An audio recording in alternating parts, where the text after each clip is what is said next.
Hey everyone, I hope you are doing great. IBM is here with part 6 of electricity and DC circuits.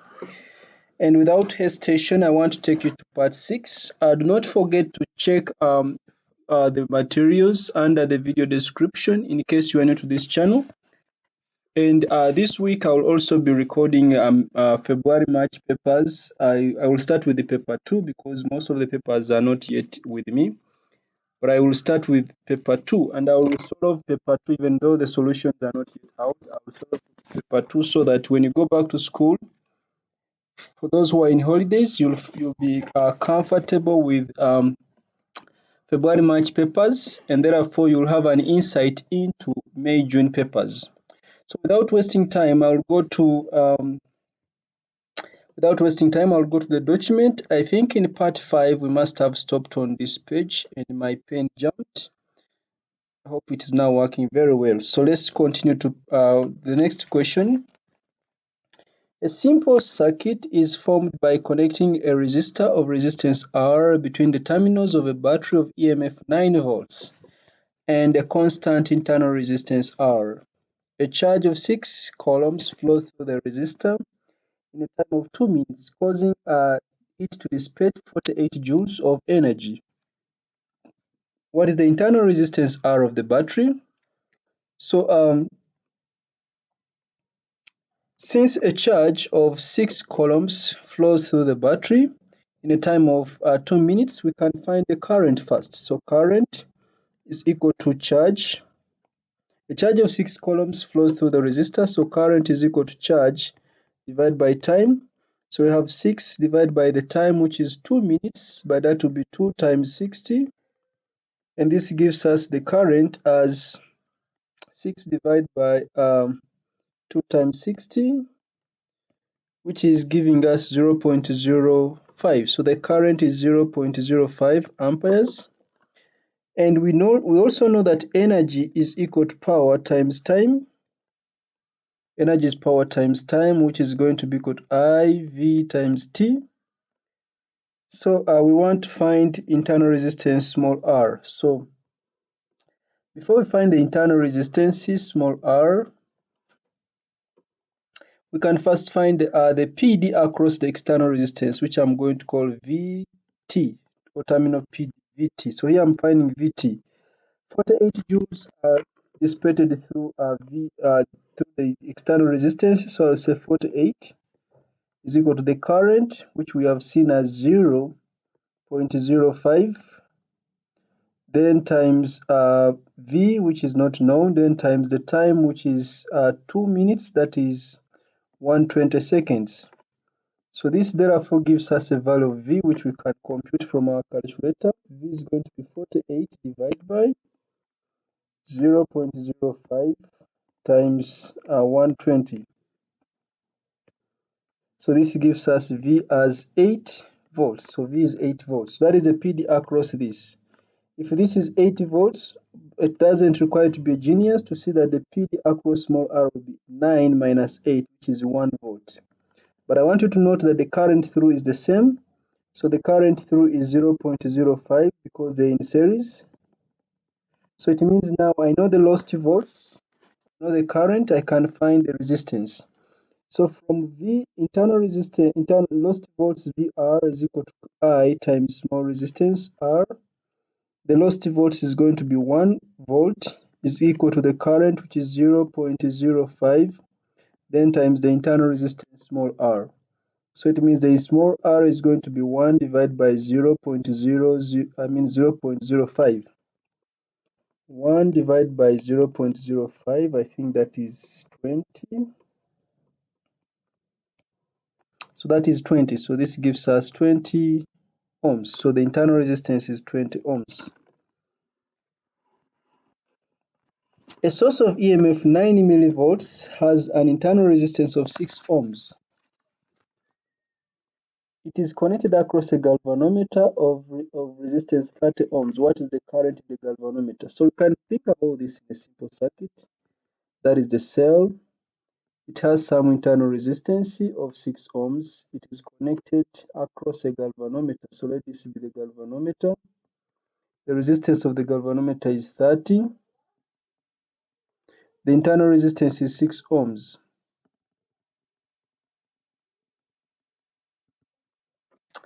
So we want to find the current through the galvanometer. It is the same current through the 6 ohms. The e.m.f of the cell is 9 millivolts. So that is very easy. We simply say current is going to be the e.m.f divided by total resistance. So current is going to be the e.m.f, which is 9 millivolts. I may not change from milli, but the answers are in micro. So I will say 9 times 10 power negative 3 divided by total resistance, which is 30 plus 6, which is 36. And this gives us 9 exponent negative 3 divided by 36. So that gives us 2.5 times 10 power negative 4. Note that this is in amperes. I can check. Of course, this will be not correct. This is not correct. I check between this and this. But of course, this one in microampere is going to be 250. You can check 2.5 times 10 power negative 4 divided by micro is 10 power negative 6.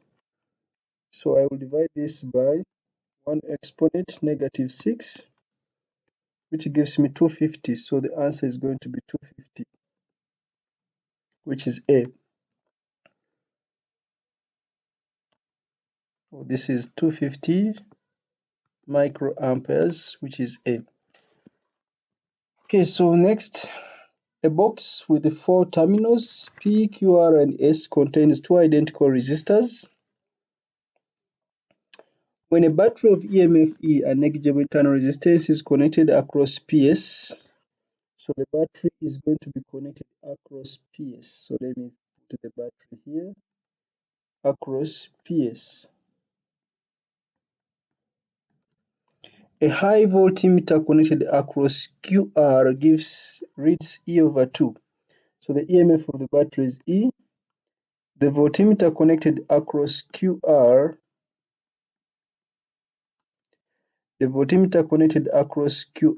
this one gives a reading of E over 2. Which diagram shows the correct arrangement of the 2 resistors inside the box? So A is showing that there is a resistor here and a resistor here. There's a resistor here and a resistor here according to A, that is what it is showing. And there is a bare wire here. That is according to A. So if the e.m.f, if the PD across QR is E over 2, it means the e.m.f E is going to be shared equally between these 2 resistors. And yet, this one is showing, and this one is showing that there's if we put one resistor here and another resistor here, according to diagram A, it means the PD across this is what is being read by the voltmeter, yet the supply is E. It means there is a balance of E over 2 also. That means the correct circuit is going to be this one here. Even if I don't check the rest, this one is already showing that the same current is flowing through, because the same current is flowing through this one and this one. And if we connect a voltmeter across QR, the potential difference is divided equally because the resistors, I think they were identical. The resistors are identical. So if this is R and this is R, the voltage supply of E is going to be divided equally. So if I put a voltmeter across QR, the reading of the voltmeter should be half of the e.m.f of the cell. That means if I put it across P and Q, it will also give half of the e.m.f of the cell. Okay, so the answer is precisely M. Then B, of course, B will not be correct. B shows that I put a resistor across P and Q. And if I put a resistor across P and Q, and I put a resistor across P and Q, I put a resistor across P and S. In other words, this is what is happening. The battery is here. Let me draw this one here so that we verify B is not correct. The battery is there and the voltmeter is supposed to be here. So if we put the voltmeter across these two terminals, this resistor here is across the terminals of the battery. So the voltmeter is giving a potential between this point here and this point here, which is in most cases is not going to actually be, it is not going to be a half of E, because these two resistors are not in parallel. So the EMF E is not going to, they are not in series, so the EMF is not going to be divided equally. So this is wrong. You can also check with the remaining ones. You can check with the remaining ones. Of course, for the next one, if the battery is here,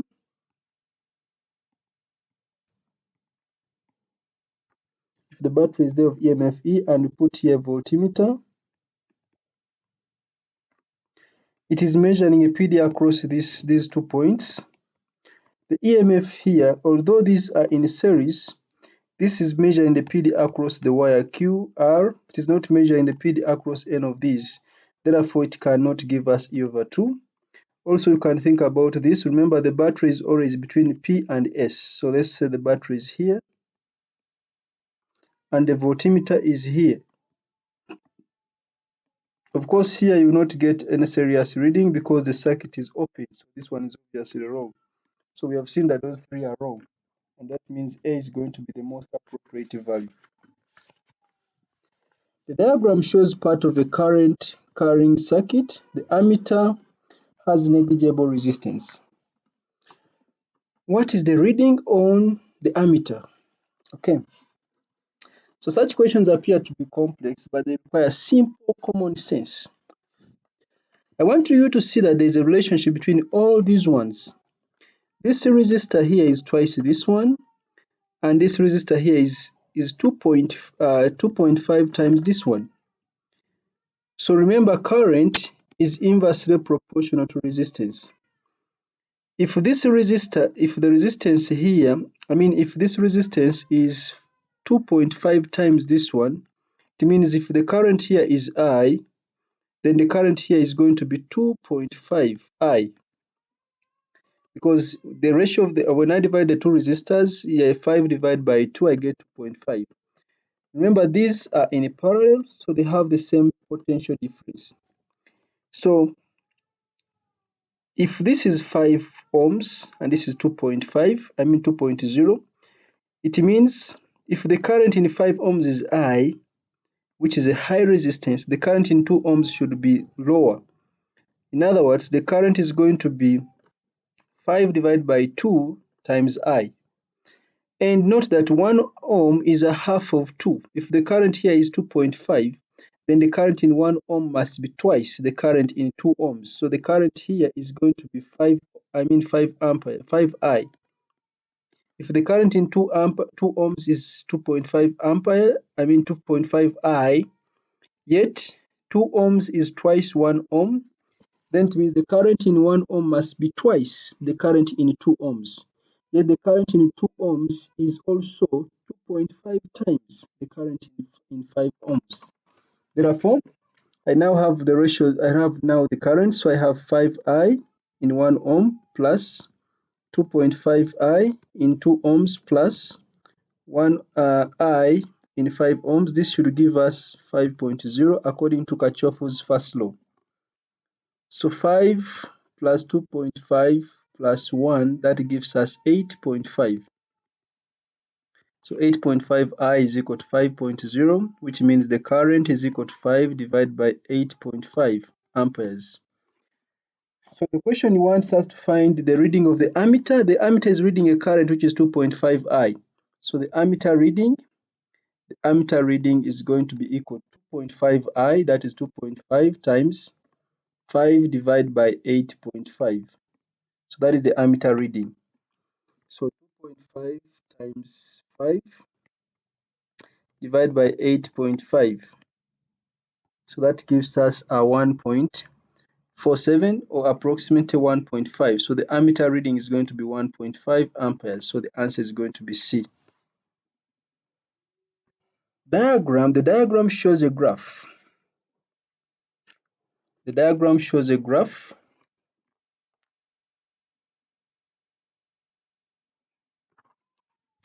For a uniform metallic wire, what could the graph not represent? What could the graph not represent? For a uniform metallic wire, what could the graph not represent? So number one, current, potential difference. For a uniform wire, the IV characteristic is a straight line, so that is correct. It can be represented. Resistance against length. If all other factors are constant, we know resistance is equal to rho L over cross-sectional area. If rho and A are constant, because they said a uniform metallic wire, then R is directly proportional to L, so that can be represented.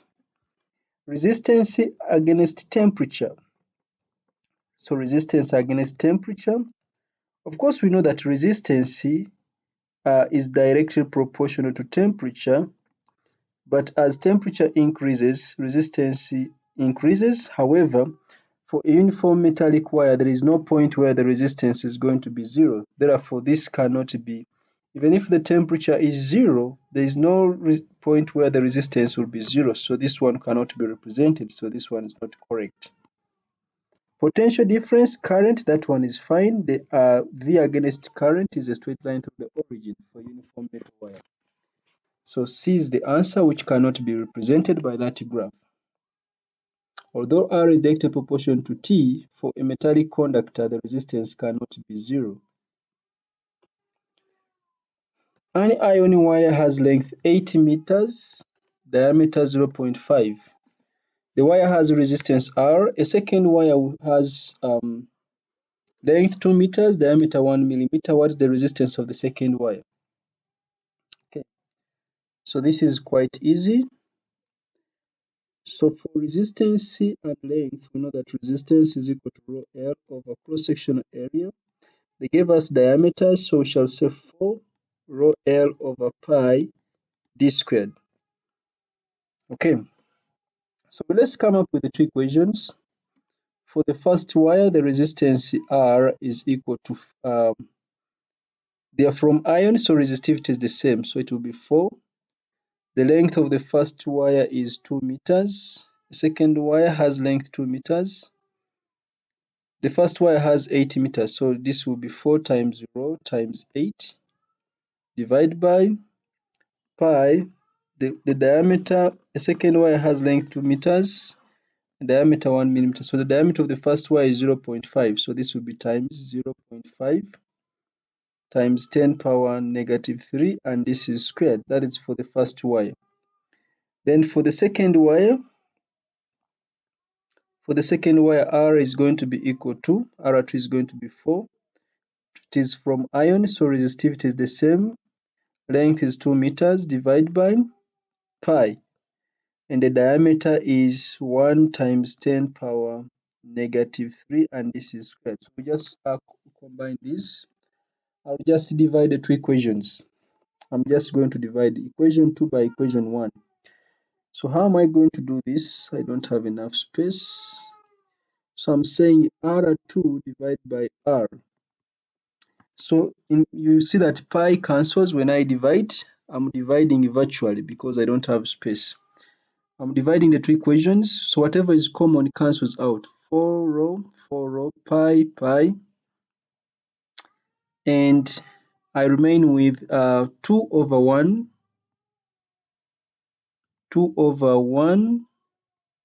times 10 power negative 3 squared divided by 8 over 0.5 times 10 power negative 3 squared.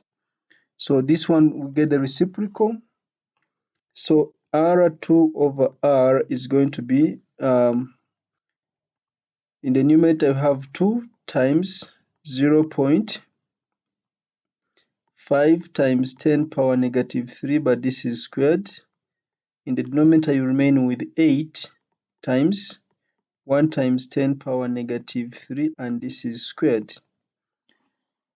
Okay, so I'll just press the calculator here to simplify this. However, this 10 power negative 3 cancels out. I remain with the 0.5 squared. 10 power negative 3 is cancelling out because it is the same and it is squared. 0.5 over 1 squared is 0.5 squared. Then times 2 divided by 8. So I'm getting a 1 over 16. So this is 1 over 16. So R2 over R is 1 over 16. So R2 over R is 1 over 16. So which means R2 is going to be R divided by 16. So the answer is going to be A. Okay, this space was not enough, but I divided the balance here, which was 8 over this. I also divided 2 over 1 times 10 power negative 3 squared by 8 over 0.5 times 10 power negative 3 squared. That's why you see I have a dash here. The Atlantic torpedo is a large electric fish capable of generating a voltage of 220 volts between its tail and its head. This drives a pulse of current 15 amperes lasting for 2 milliseconds. The fish produces 200 pulses. For one pulse, there's a current of 15 amperes, which lasts for 2 milliseconds.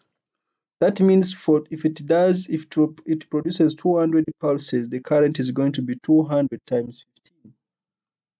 So that will be the total current in 200 pulses. So if I want to find the power, the question is what is the average power output of the fish? So average power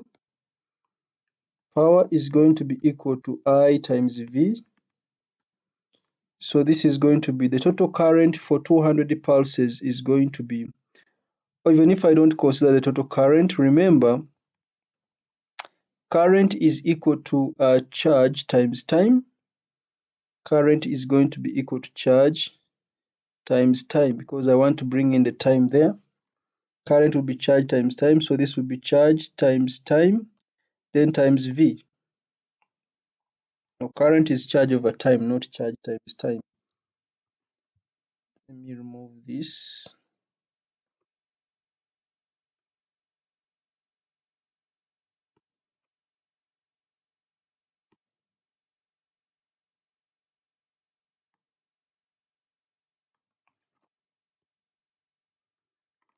So the power is going to be I, which is 15, times V, which is 250, then times 200 pulses. But remember, this was per second. So if we have the time of milliseconds, which is 2 milliseconds, in 1 second there are 200 pulses. How about in 2 milliseconds? So uh, this is going to be equal to 200 pulses times 15 amperes. This was in 1 second, but in a time of 2 milliseconds, this will be times 2 times 10 power negative, this is times 10 power negative 3. So that is the current in 2 milliseconds for 200 pulses. Then this will be times V, which V is 220. So I check the calculator, 200 times 15 times 2 exponent negative 3, then times 220, which is 1320. So this is 1320, which is of course this is in watts. In kilowatts it will be 1.3 kilowatts. It will be 1.3 kilowatts. So um, that is going to be the power there. So the answer is going to be B. Note very carefully that this drives a pulse of current 15 amperes lasting for a time of 2 milliseconds. But we have said that the fish produces 200 pulses in 1 second. 200 pulses in 1 second. But the current for 2 milliseconds is 15. So what is the current for 200 pulses in 2 milliseconds? So that's why I have multiplied all these quantities here to find the total current in 2 milliseconds. Okay, A thermistor and another component are connected to a constant voltage supply. A voltmeter is connected across one of the components. The temperature of the thermistor is then reduced, but no other changes are made. In which circuit will the voltmeter reading increase? We want the voltmeter reading to increase. Okay. So a thermistor and another component are connected to a constant voltage supply. A voltmeter is connected across one of the components. The temperature of the thermistor is reduced. When temperature reduces, the resistance of the thermistor increases. If a voltmeter is put across the thermistor, then it should be reading a higher value for, it should be giving a higher value for what? For PD, if the temperature of the thermistor is reduced. So let's check. So let's do what we call inspection. We inspect these diagrams. Beginning with A, there is no any other change made to the circuit apart from the temperature of the thermistor is reduced. So if the temperature is reduced, the PD across the thermistor decreases. Of course, these are in parallel, but we want a circuit in which the voltmeter reading increases. So here it cannot increase because as the temperatures are reduced, the resistance here increases, but total resistance here, the resistance of the thermistor increases, but then the PD across the LDR is the same as the PD across the thermistor. In the second case, in B, when the temperature is reduced, the resistance of the thermistor is increased, the PD across the thermistor increases, which means the reading across the voltmeter decreases. That is obvious. In part C, when the temperature is reduced, the resistance here increases, and resistance will determine the PD across here, so the answer is going to be C, because as resistance increases from Ohm's law, V is equal to IR, as resistance has increased for the same current, the PD has increased. This one here, this is a variable resistor. So when the resistance of the thermistor increases because the temperature has decreased, the PD across the thermistor increases, but the PD across the voltmeter will decrease because PD is now measured across another resistor, not the thermistor. So our answer is going to be C. A 110-volt DC supply is connected to a heater, a fuse, and a switch as shown in that figure. Owing to a fault in the system, power is not supplied to the heater. A technician diagnoses the fault using a voltmeter. He closes the switch and connects his meter between the positive supply S plus here.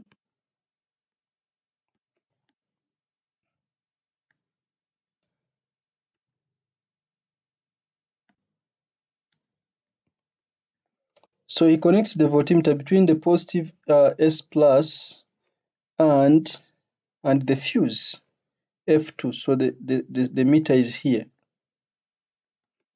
He connects the meter between S2 and F2. The voltmeter reads 110. So this is a repetition. So the voltmeter reads 110. It is reading, the meter which he puts there is reading the e.m.f of the battery. That means this means that there is a PD across the heater, so there must not be any problem with the heater.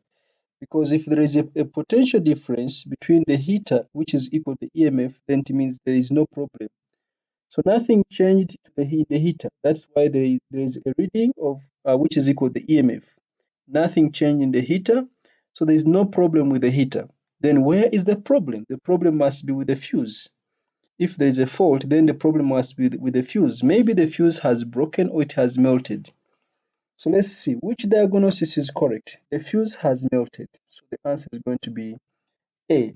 the fuse has melted. If we connect the voltmeter between S plus and F2 and there is a reading of which is equal to the EMF, it means the potential difference between these 2 points is equal to the EMF, but remember the zero is at the bottom. So it means the fuse is the one which was out of circuit. Therefore, the fuse must have melted and the circuit was incomplete at the fuse. So the diagnosis is correct. The diagnosis which is correct is that the fuse has melted or it has broken.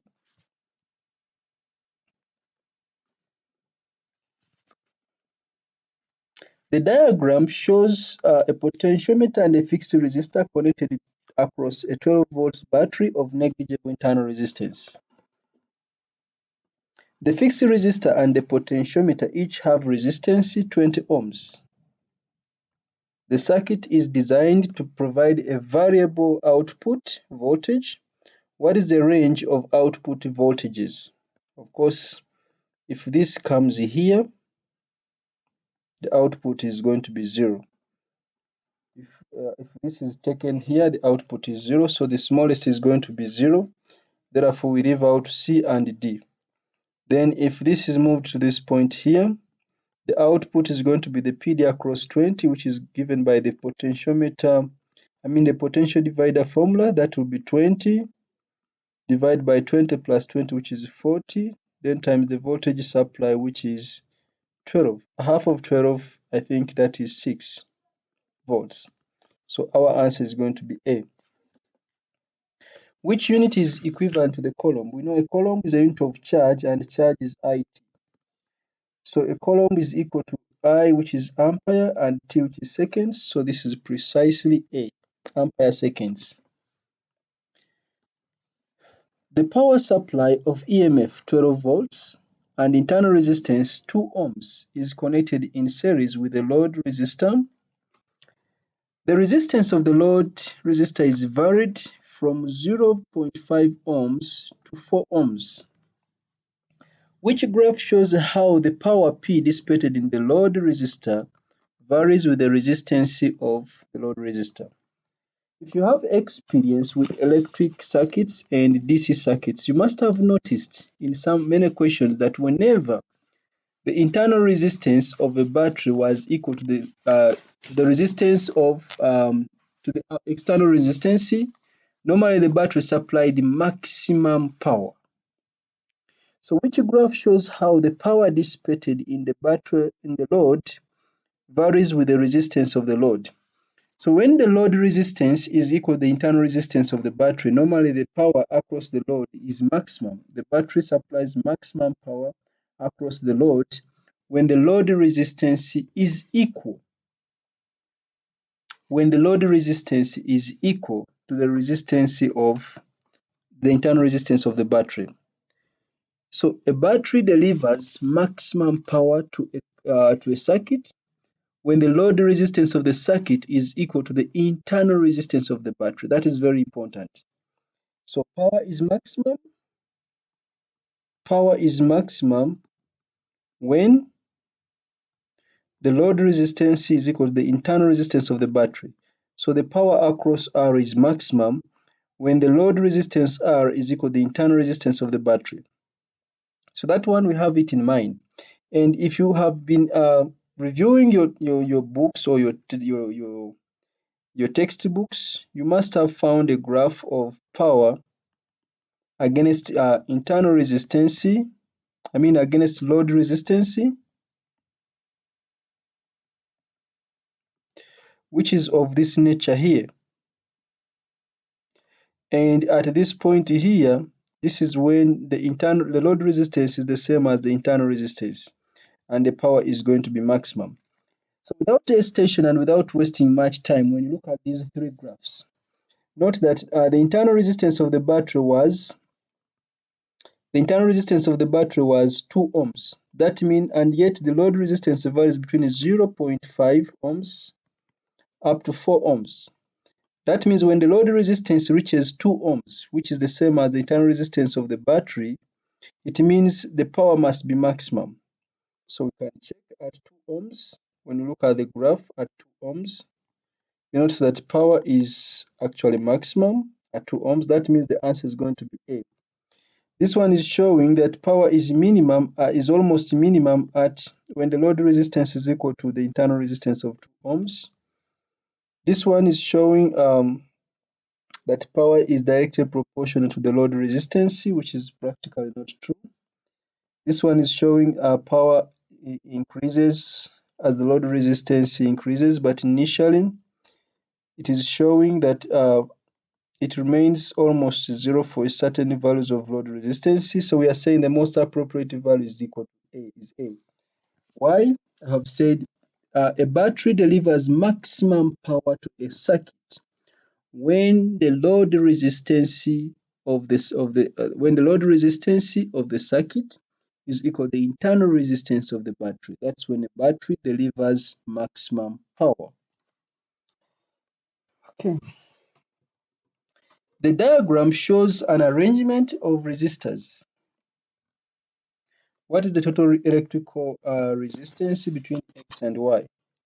So 1, 2, 3 are in series. So they give us a resistor, a single resistor, whose resistance is 10 plus 10 plus 10, which is 30 ohms. And this resistor is in parallel with that. So now we have parallel resistance. Resistance in parallel is going to be the product over the sum. So 10 times 30 over 10 plus 30. So that is 300 divided by 40, which gives us 7.5. The question is, what is the total electrical resistance between X and Y? So we have got 7.5 ohms. The question is less than 1? No. Between 1 and 10, I think that is true. It is between 1 and 10. Between 1 and 10. The e.m.f. of a power supply is 120 volts. It delivers a current of 1.2 amperes to a resistor of resistance 80 ohms and a current of 0.4 amperes to another resistor, as shown in that diagram. What is the internal resistance of the power supply? So first of all, you notice that the PD across this part here is the same as the PD across the bottom. So the PD here, which is going to be the terminal PD, is going to be given by Ohm's law. V is equal to V terminal PD is equal to I times R, which is going to be the I is 1.2 times R, which is 20, and this gives us, I think that is 90. 1.2 times 80, 96. So this is 96 volts. That is the PD across that, and it's also the PD at the bottom. So we want the internal resistance. So we can find the lost volts. The lost volts is going to be 120 minus 96. So 120 minus the answer. So the lost volts is equal to 24. The lost volts is 24, but remember, we can tell the total current. The current which is coming here by Kirchhoff's law, current divides at the junction. So 1.2 plus 0.4 is total current. So the total current is 1.6 amperes. So this means the lost volts, V lost volts, which is V small r, is current times small internal resistance. Lost volts is 24 is equal to the current, which is 1.6 times the internal resistance. So we get the internal resistance by dividing this by 1.6,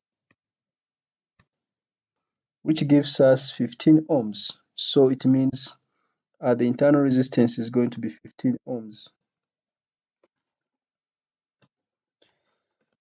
The diagram shows a four-terminal box connected to a battery and two ammeters. Okay. Which circuit within the box will give this result? The current in the two meters are identical. So we want the current here to be the same as the current there. Therefore, what we should be having here should be in series. So it means we can't connect. Okay, so this part here the current flowing through this part here should contain the other meter and should be the same current here. Therefore, in most cases we need a series connection. So let's use what we call inspection. So we have put, remember this is going to ammeter A and this is going to ammeter B. That is going to ammeter A and that is going to ammeter B. And remember here there is a battery. So it means this circuit, there is no power supply the other side, because current will not flow one way and come back to the same point. So this is a vague connection. There's no complete connection there. Then we check B. Remember here we have an ammeter this side and we also have an ammeter the other side. So the current, when it reaches here, it is most likely going to divide. The current is most likely going to divide.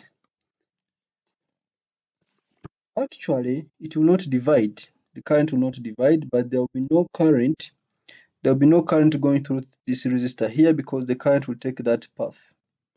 There will be no current through this resistor, yet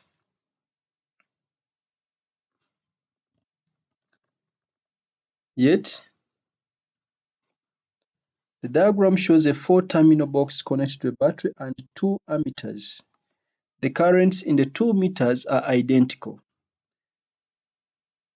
Which circuit within the box will give this result? So this one, of course, current has a tendency of taking the less resistive path. So there will be no current going through this one.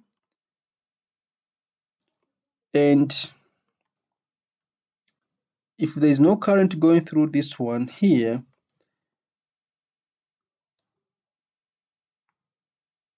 we can still not suggest that current continues on its way and then comes back and without going through this. So we shall also ignore this one here. Then let's check the third one.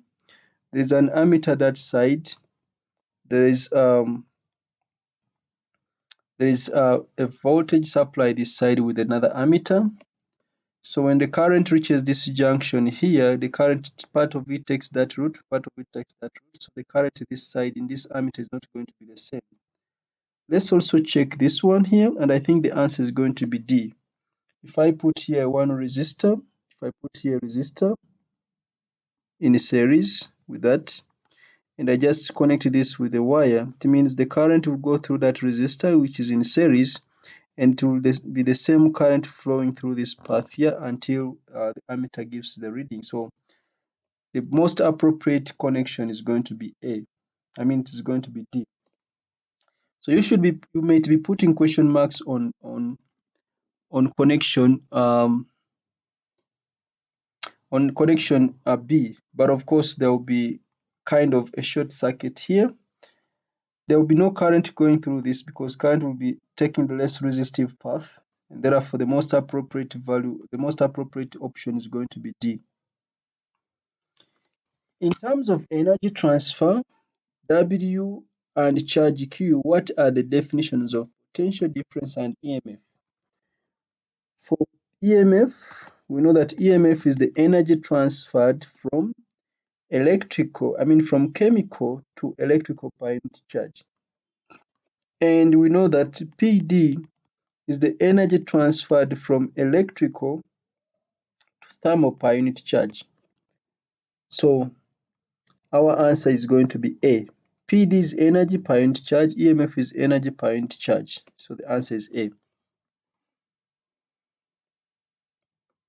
A set of e.m.f E and internal resistance R is connected across an external resistor as shown in the diagram here. The current in the circuit is I and the potential difference across the external resistor is V. In the equation E minus V is equal to IR, what does E minus V represent? Of course, E minus V is equal to IR. This is automatically lost volts. That is the PD which is lost within the battery of the cell. So let's inspect the answers. Number 1, electrical energy per unit charge lost inside the cell. So the answer is going to be A.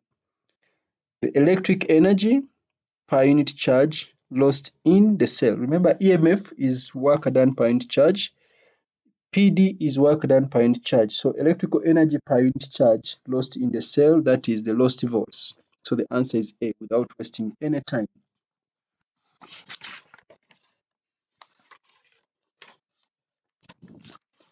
Tensile strain may be measured by the change in electrical resistance of a device called a strain. A strain gauge. A strain gauge consists of a folded fine metal wire mounted on a flexible insulating backing sheet. The strain gauge is firmly attached to the specimen.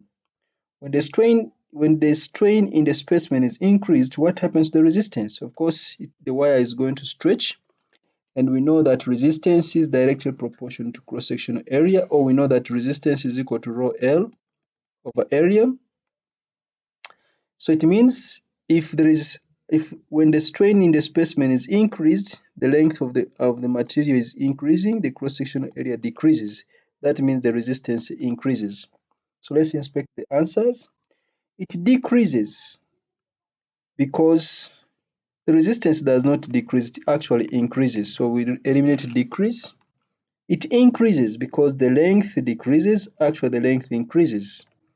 It increases because the length increases and the cross-sectional area decreases. So the answer is going to be D. In the circuit shown, lamp P is rated to 50 volts, 50 watts, and lamp Q is rated 250 volts and 200 watts. The two lamps are connected in series to a 250 volt power supply. Assume that the resistance of each lamp remains constant. Which statement most accurately describes what happens when the switch is closed? Okay. First of all, let's establish the resistance of these lamps. This side I will put P. Resistance of lamp P is going to be equal to, I'm using power is equal to V squared over R. So resistance is going to be V squared divided by power. So that will be 250 squared divided by 50. I think this is 250 squared divided by 50. That is 1250 ohms. This side I'll put resistance for Q. Resistance for Q is going to be equal to 250 squared divided by 200. 250 squared divided by 200. So that is 312.5 ohms. Remember, power dissipated. Here they are giving us lamp P emits 4 times as much power as lamp Q. Let's check. Power is equal to I squared times R. The current is the same because they are in series. So I is the same. However, when you check the resistances, let me divide this resistance by this one. Resistance of P divided by resistance of Q is going to be equal to 1250 divided by 312.5. 1250 divided by 312.5. That is 4. So resistance of P is 4 times resistance of Q. And since power is directly proportional to resistance, it means the power of P is going to be equal to 4 times power of Q. So the answer is going to be A. Lamp P emits 4 times as much power as lamp Q.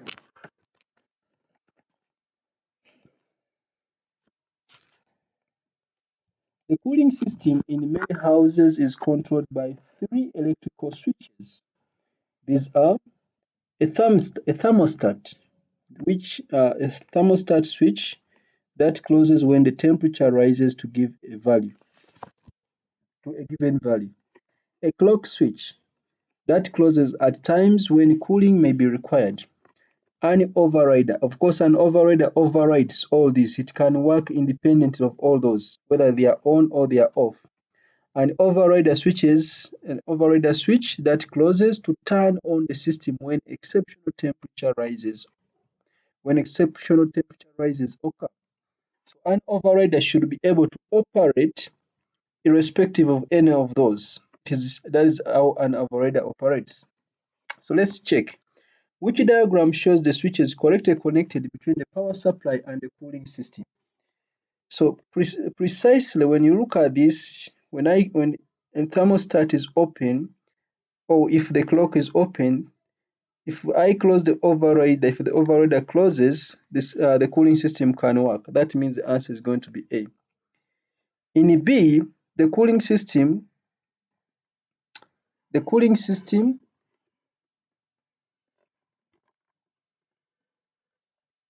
the thermostat can work, when the temperatures raise, or the thermostat can close, and the cooling system, because they said an override switch that closes to turn on the system when exceptional temperature rises occur. Exceptional temperature rises occur. So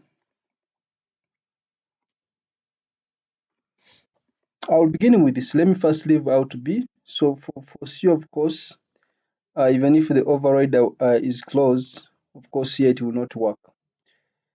The cooling system does not work. In D, even if the overrider is closed, even if there are exceptional temperatures and the overrider is switched on the system, these two are obviously wrong. They will not work. Now you may ask yourself, why can't it be B or A? Why can't it be B and it is A? Let's go back here.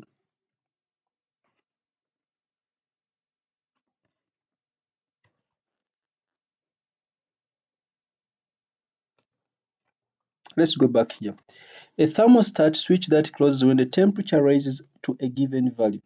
Before the temperature reaches an exceptional value, it has raised to a given value. But then here, even if this closes, it means this will not. This is still open.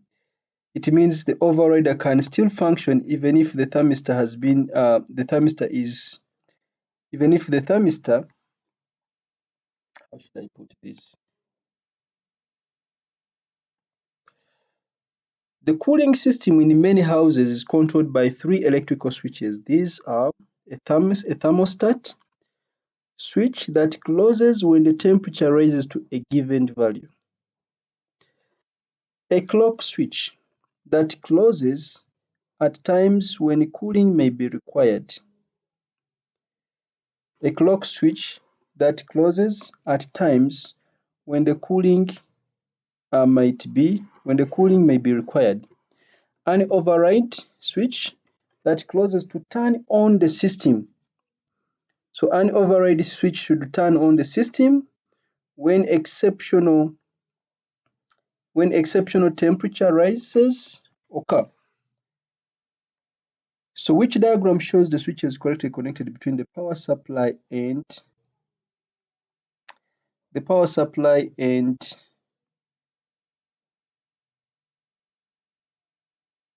the cooling system? Automatically, I believe that this is the most appropriate connection here, because the override can still operate when the temperatures when exceptional temperature rises occur, the override will simply operate even if it is not time for cooling. For it will still operate. Therefore, the answer is going to be A.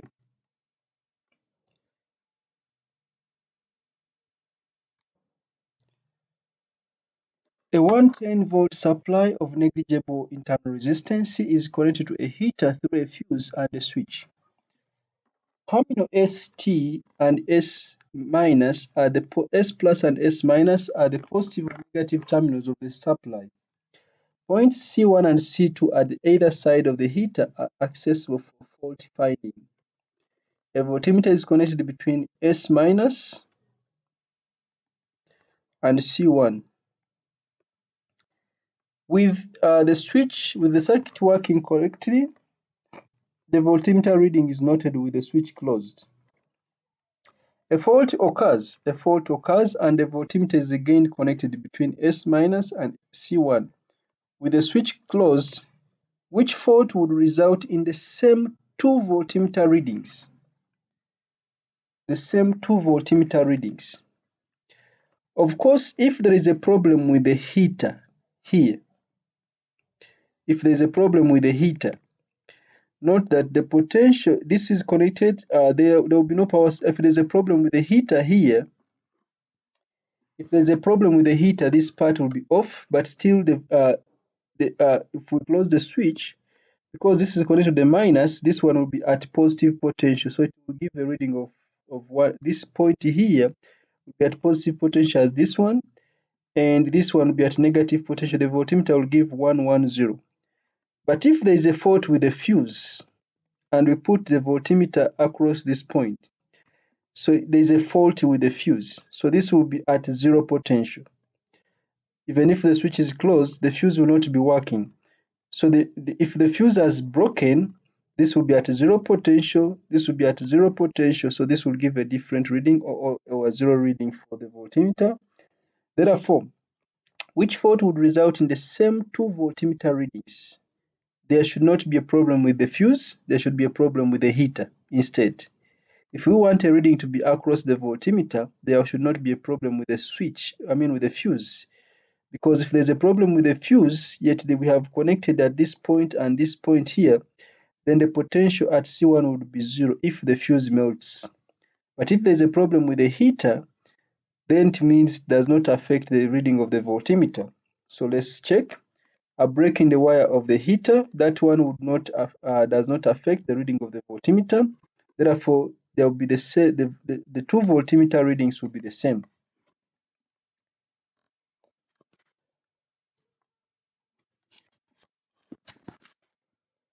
A network of resistors, each of resistance 1 ohm, is connected as shown in the figure here.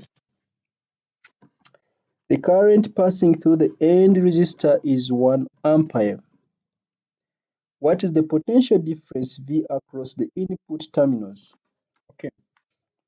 So I'll begin by inspecting the currents. Let's say the current here is I1, or simply I. And that current reaches here, it breaks into I1 and I2. The current I1 enters here, it becomes 1, this is 1 ampere, this is 1 ampere, and let this be I3. That is going to be I3. Of course, at this point here, I1, 1 ampere combines with I3 to give us this current, which we are going to establish. So I'm going to put in loops. I'll start from here. I'll put in a loop which is clockwise. That is loop number 1. I'm going to consider the first loop. Loop number 1, considering loop number 1.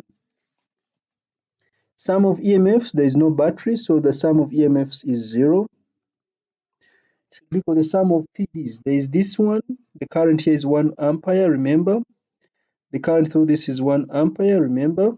So this is 1 plus 1, which is 2 ohms times the current. So that is 2 amperes. 2 ohms times the current of 1 ampere, that is the PD across them. The current is in the same direction as the loop, so that's why it is 2 positive. Then for this one, the current is in the opposite direction to the loop. So this will be minus I3 times 1, which is I3. So from that loop, you will notice that I3 is going to be equal to 2 amperes. So now I know that current. So I3, this current here is 2 amperes. It combines with 1 ampere to form this current, which is 3 amperes. Okay. Let me look at loop number 2. I'll put here second loop, which is also clockwise. There is no battery, so the EMF, I'm considering loop 2. The EMF is 0. Sum of PDs. For this resistor here, the current is I3. It is in the same direction as the loop, so it will be I3 times 1, which is I3. For this one, the current I, it is in the opposite direction to the loop, so it will be minus I2. And for the loop, the resistor on top, the current is in the same direction as the loop, so it will be plus I1 times 1. But remember, I3 is 2. Remember, I3 is 2. And also, I want you to note that I1 is 1 plus I3. That one you should also note. I1 is entering this junction. I1 is equal to 1 ampere plus I3. But remember I3 was 2. So this is giving us 3 amperes. So going back to that equation there, we have 0 is equal to I3, which is 2, minus I2, plus I1, which is 3. So you will notice that I2, when I solve this equation, I2 is going to be 5 amperes. Now I come to the last loop, loop 3. This was loop number 2. I'll do loop number 3 this side. Loop number 3, I'll do it this side. The EMF is going to be V if my current is flowing like that. Let this be the same direction, clockwise. The EMF is V. We have 1 ohm resistor here whose current is I, so this is going to be I times 1, which is I. Then we have a resistor here which current I2 is in the same direction as the loop, so this will be plus I2.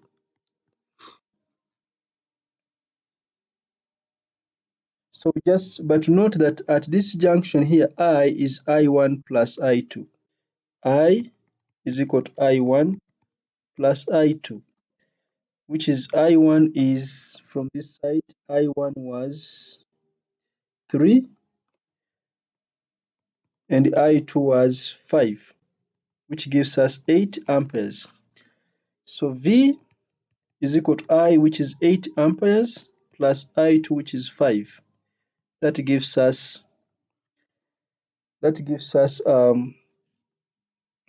13. Now somebody may be wondering how does it become 13 volts? Remember these were PDs. There was a 1 here. It was 1 times I plus 1 times I2, but the 1 does not affect. So these are PDs. 1 times I plus 1 times I2. So this is 12 volts. So the answer is going to be D. Okay. Two electrically conducting cylinders X and Y are made from the same material. Their dimensions are also as shown here. So we look at the diagram.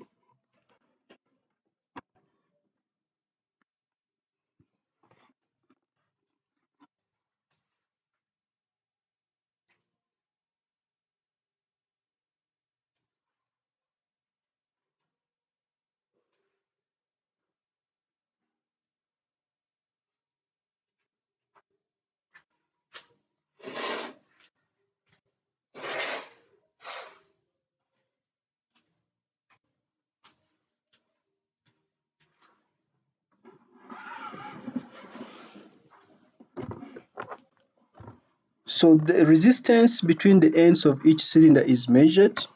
What is the resistance, the ratio resistance of X over resistance of Y? So this is an easy question.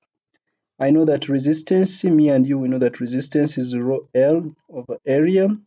Area is pi d squared, so over 4, so it becomes 4 rho L over pi d squared. So we're just going to substitute on this side for X. The resistance for X is going to be 4. They are made from the same material, so this will be 4 rho. Length is L. Divide by pi. Diameter is D, so it is D squared. Then on the other side, I will get resistance for Y. The resistance for Y this side is going to be equal to 4. Resistivity is rho L. Length is twice L. Divide by pi. The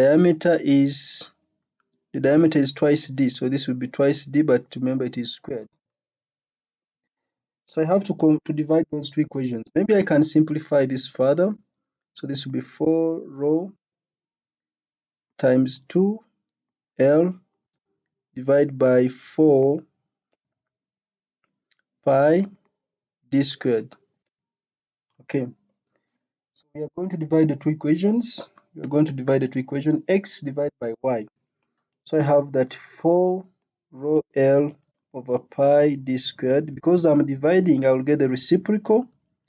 So 4 pi d squared goes up over 4 rho times 2L. So I'll change the color so that I cross out some things. So 4 row L. 4 row L I've cancelled. Pi has cancelled. D squared has cancelled. So I am remaining with, in the numerator I have 4 and the denominator I have 2.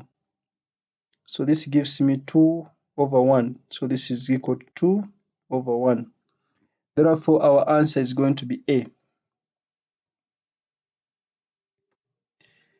A battery with a constant internal resistance is connected to a resistor of 250 ohms as shown in the diagram. The current in the resistor is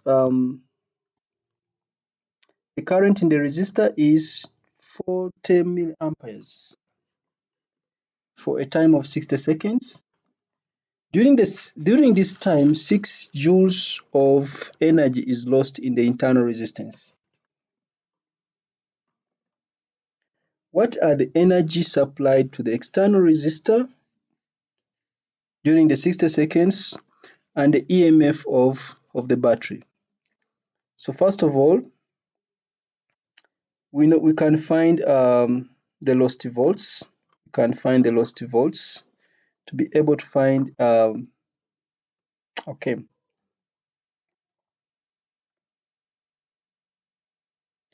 Because they said 6.0 joules of energy is lost in the internal resistance. Remember, the current through the internal resistance R is the same as the current here for the time of 60 seconds. So we know that energy is equal to power times time, which is going to be IV times T. That is the power. But they told us 6 joules of energy is lost. So for energy lost, which is 6 joules, this is going to be equal to the current.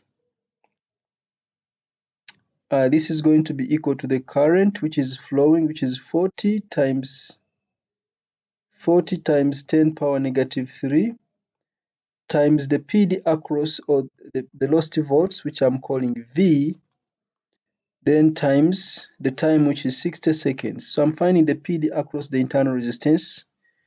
I'll just press my calculator. So I will say 6 divided by, open brackets, 60 times 40 exponent negative 3. So that gives me 2.5. So the PD across the internal resistance is 2.5 volts. Okay. Then the PD across, because I want to find the e.m.f. What are the energy supplied to the external resistance during the 60 seconds and the e.m.f. I'll just find the e.m.f by first of all finding the PD across the 240 ohms. So PD, since I know the current, I will just use Ohm's law. PD across 250 ohms is going to be the current, which is 40 times 10 power negative 3 times the resistance, which is 250, that is V is equal to IR. So 40 exponent negative 3 times 250. That gives me 10 volts. So if I get the PD across this, which is 10, plus the PD across that, which is 2.5, when I sum them up, I should be able to get the e.m.f. So it means the e.m.f is going to be equal to 10 plus 2.5, which is equal to 12.5. So this is wrong, that is wrong, that is wrong. The answer is that one. So the answer is D. Without even me checking the energy in the external resistor, I've checked the e.m.f and it is 12.5 volts. Which symbol represents a component whose resistance is designed to change with the temperature? Remember that component is a thermistor. So the thermistor is B. The thermistor has its resistance change with the temperature. In the circuit below, a voltmeter of resistance RV and an ammeter of resistance RA are used to measure the resistance R of a fixed resistor. Okay.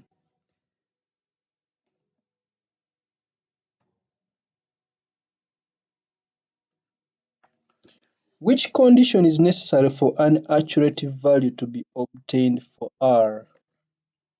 Which condition is necessary for an accurate value to be obtained for R?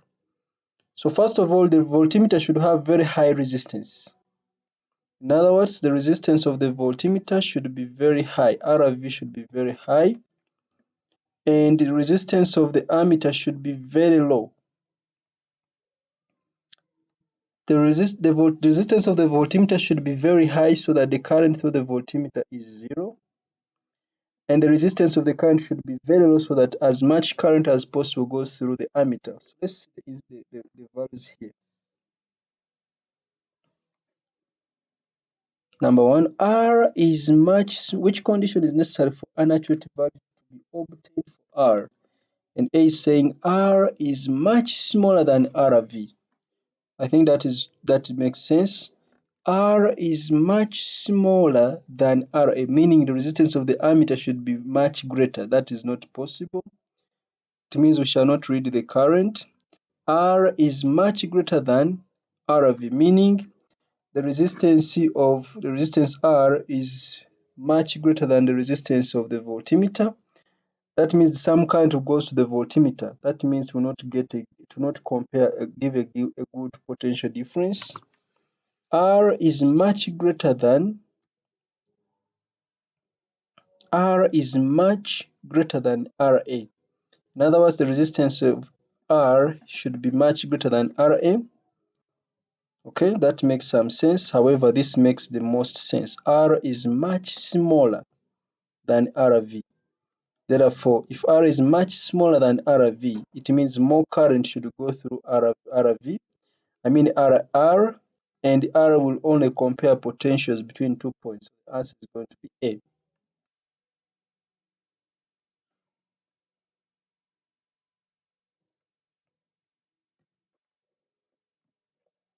In the circuit shown, all the resistors are identical and all the ammeters have negligible resistance. The reading on ammeter A1 is 0.6. Okay, so here we have a current of 0.6 amperes. That means it's the same current here, it is the same current there. What are the readings on the other ammeters? Okay, so first of all, let's put here e.m.f. E. Let's call that e.m.f. E. And I am going to put loops here. I'm going to use Kirchhoff's laws for simplicity. I'll use Kirchhoff's laws for simplicity. So I'll put a loop here first. I'll put a loop here which is clockwise. I'm going to say the current coming here is going to be I1. And let's say the current here is going to be I2. Do not mind about the directions. And I'll put a loop here which is also clockwise. I'll put a loop here which is anti-clockwise. I'll call this one loop number 1, number 2, number 3. Okay. So the current here, I'll call this current I2 and through ammeter 2. I'll call this current I3 through ammeter 3, and I'll call this current I4 through ammeter 4. Now let's use Kirchhoff's laws very fast. Use it from the loop 1. Considering loop 1, there is no battery, so EMF is 0. EMF is 0. PD, these resistors are identical.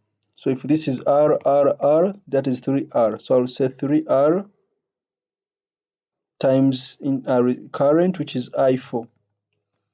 Their current is in the same direction as the loop. Then when I come to this one, the current is in the opposite direction. So I'll say minus R times I3. That is minus R times I3.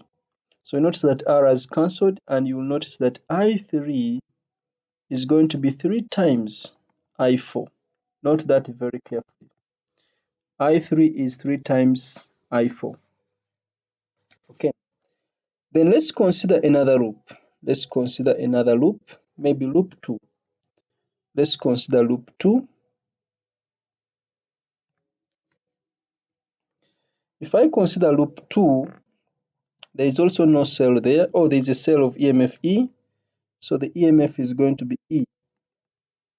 and is positive. Then sum of PDs. We have I3 and R, that is positive, so we have R times I3.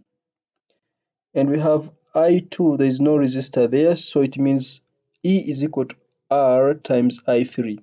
That is loop number 2. Okay, so it means, and by the way, the current here is I4 plus I3. The current here is I4 plus I3.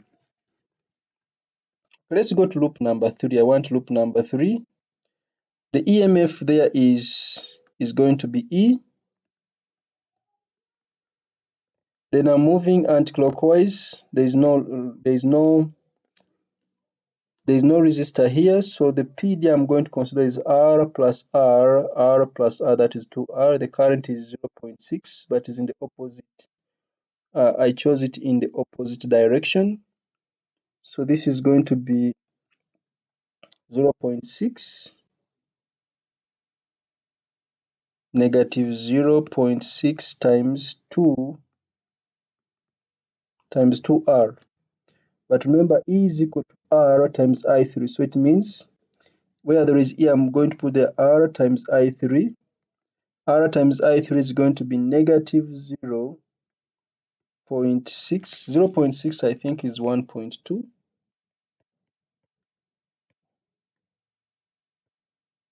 So that is negative 1.2. I will make this negative 1.2 times R.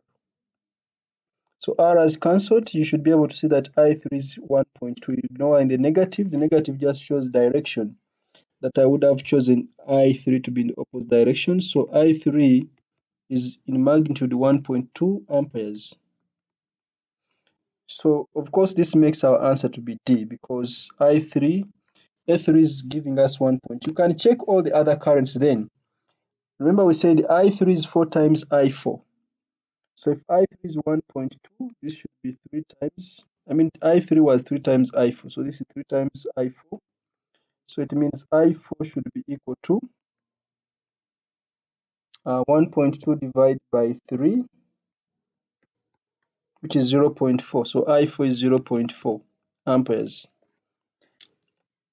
You can also check I2 if you want, but you notice that I2 from this junction here, I2 is going to be equal to, I can look for an equation which has I2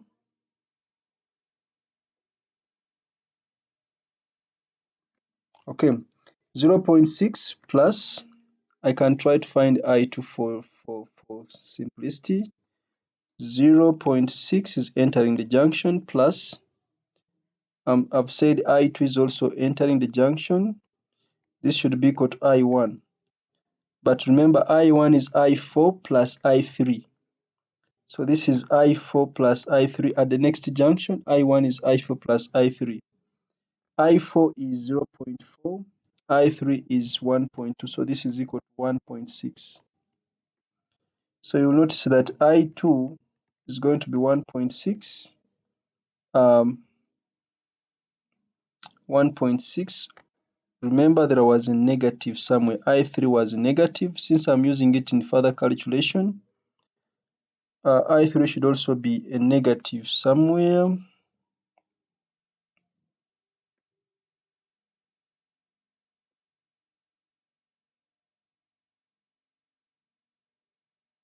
Or the negative here would have shown that I3 goes into the junction. So I can say I1 is equal to I3.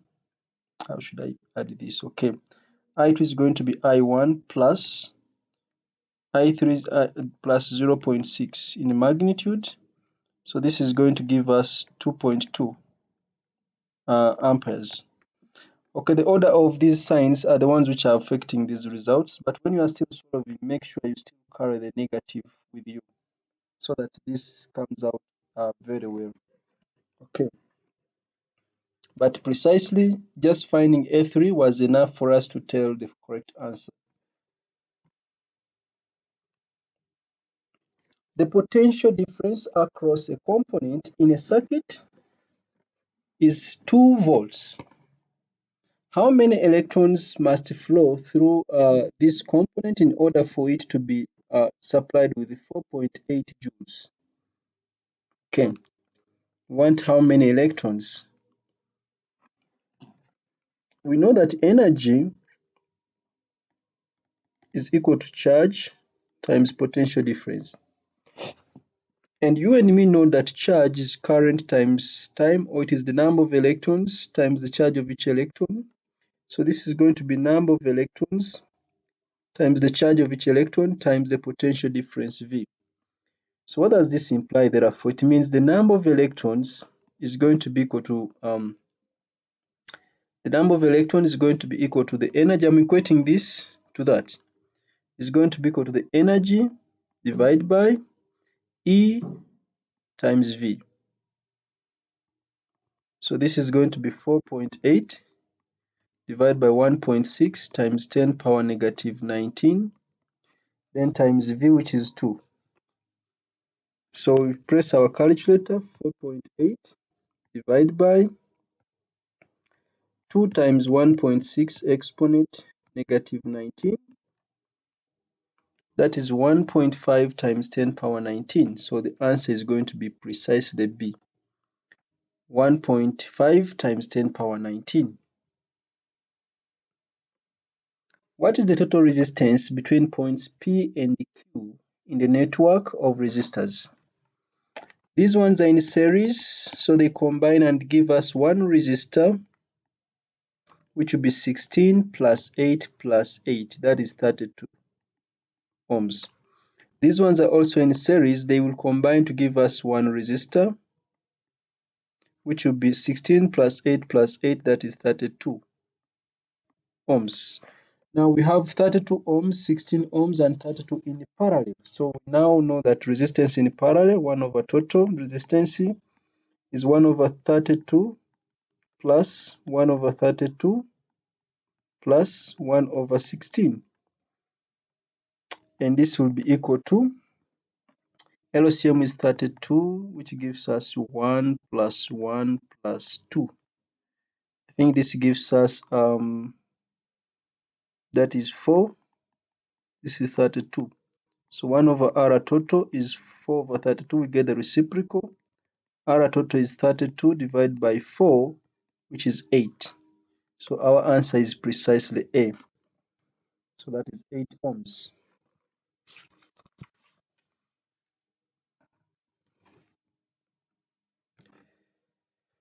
A battery of e.m.f. V and negligible internal resistance is connected to a 1 kilo ohm resistor as shown in the figure. A student attempts, I think there's a repetition here.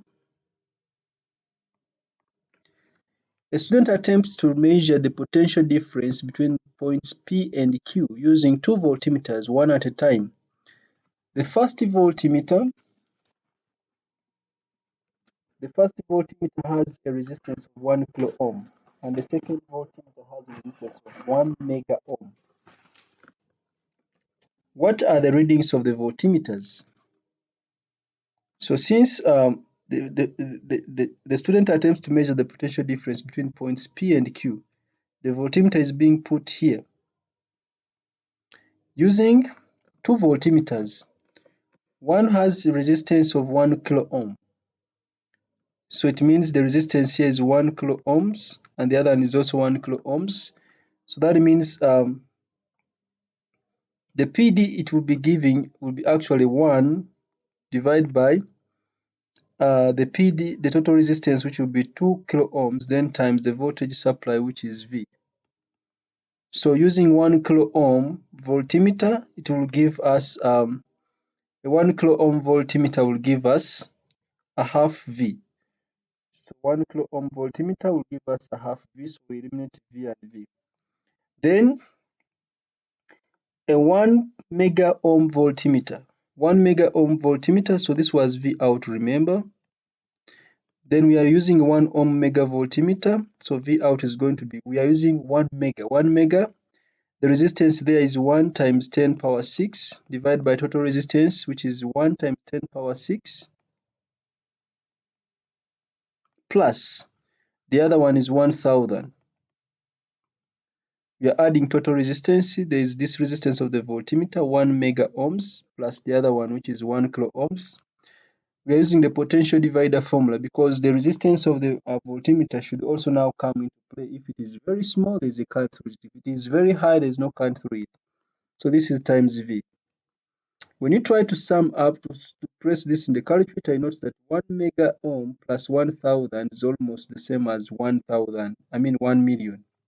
You can check from the graph from the calculator.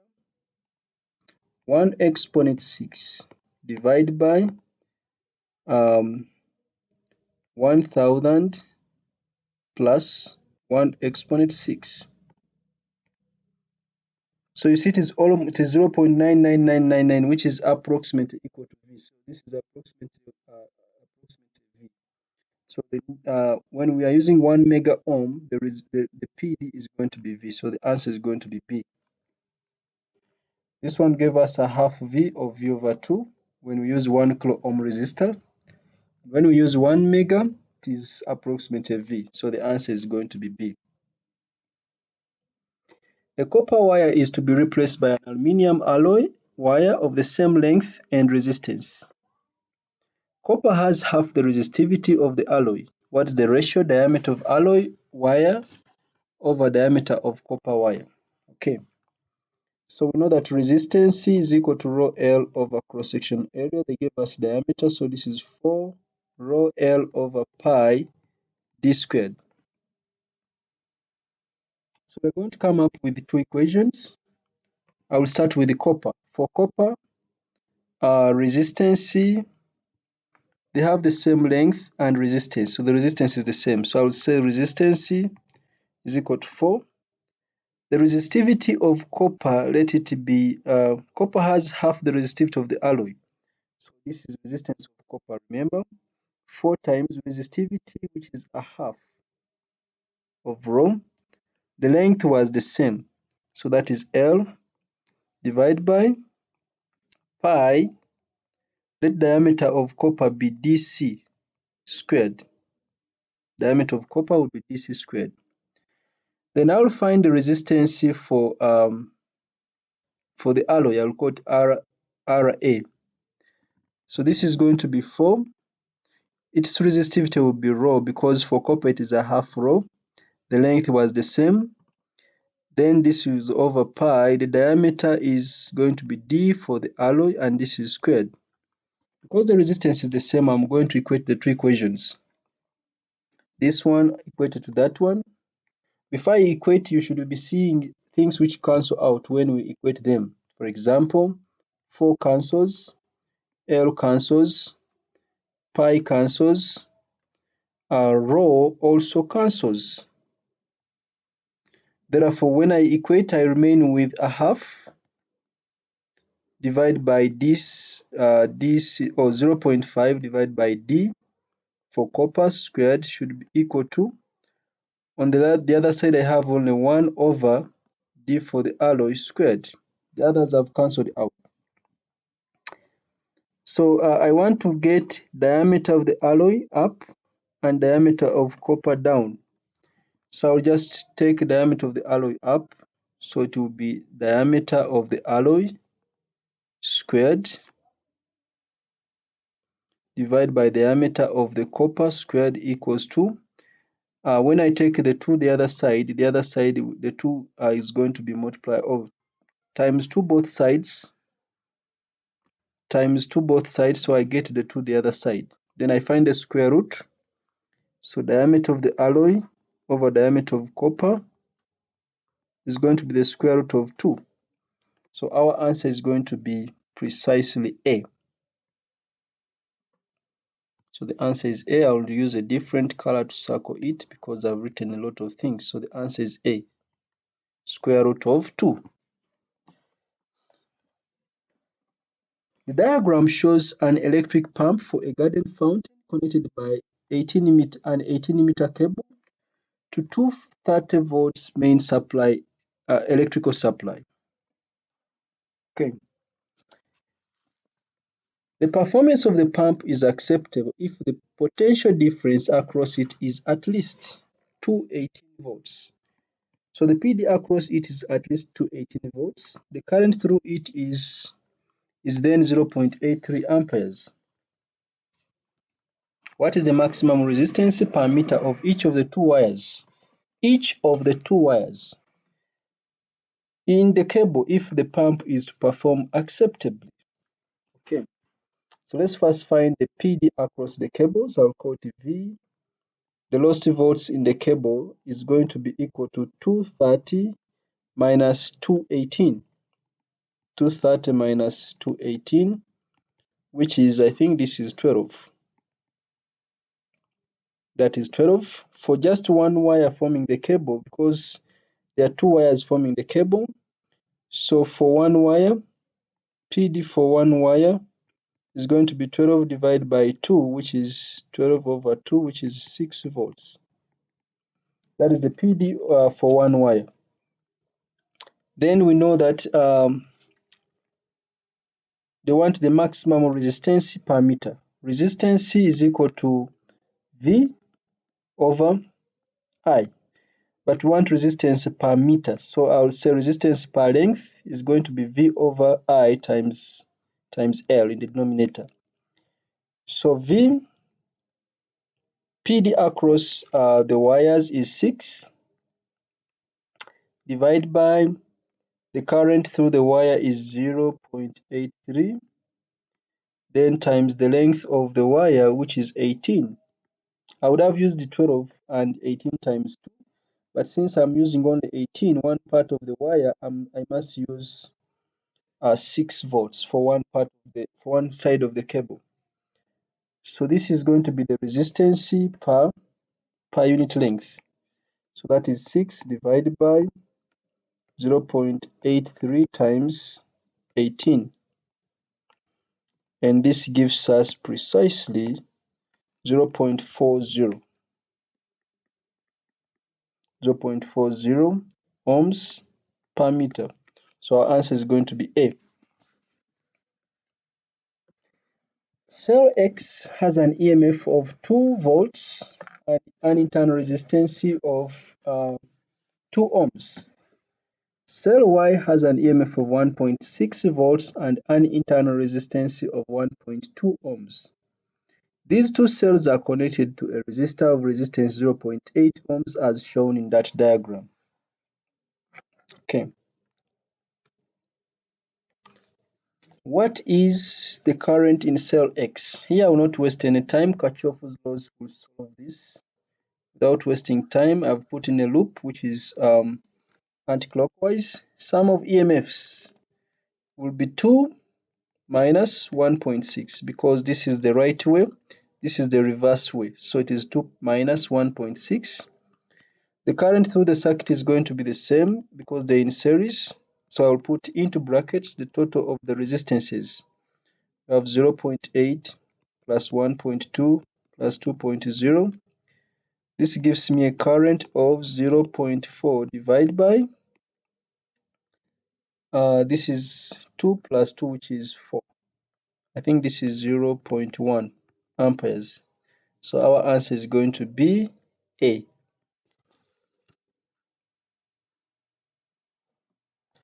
In the circuit shown, a light-dependent resistor is connected to two resistors R1 and R2. The PD across R1 is V1 and the PD across R2 is V2. The current in the circuit is I. The current in the circuit is I. Which statement about this circuit is correct? The current I increases when the light intensity decreases. Let's check. When light intensity decreases, the resistance here increases. The resistance of the LDR increases when light intensity decreases. That means total resistance increases, so the current must decrease. So this is wrong. Because total resistance increases, R total increases, it means the current will decrease. So that one is wrong. The LDR is an ohmic conductor. That is obviously not true. Because for an LDR, as light intensity increases, the resistance decreases. So it is not an ohmic conductor. Then the PD V2 increases when the light intensity decreases. The PdV2 increases when light intensity increases. When light intensity decreases, it means the resistance across the LDR increases. So the PD across the LDR is supposed to increase, so the other PDs must decrease. So this one is also not true. Then it means our answer is going to be that the ratio V1 over V2 is independent of light intensity. So the ratio of these two will always be the same, irrespective of whether light intensity increase or decrease. But of course, the total of them will either go down or their total will either go up, but the ratio of one over the other will always remain the same. Therefore, the answer is D. So the ratio of V1 over V2 is independent of light intensity. A power supply and a solar cell are compared using the potentiometer circuit shown in that figure. The e.m.f. produced by the solar cell is measured on the potentiometer. The potentiometer wire PQ is 100 centimeters and has resistance 5 ohms. The power supply has an e.m.f. of 2 volts and the solar cell has an e.m.f. of 5 millivolts. Which resistance R must be used for the galvanometer so that the galvanometer reads 0 when PS is 40 centimeters? When the galvanometer reads 0, it means the PD across PS is going to be the same as the e.m.f. of the solar cell. When the galvanometer reads 0, we are saying the PD across PS is going to be equal to the e.m.f. of the solar cell. That is, it was given as 5 millivolts, so it is 5 times 10 power negative 3 volts. But remember, the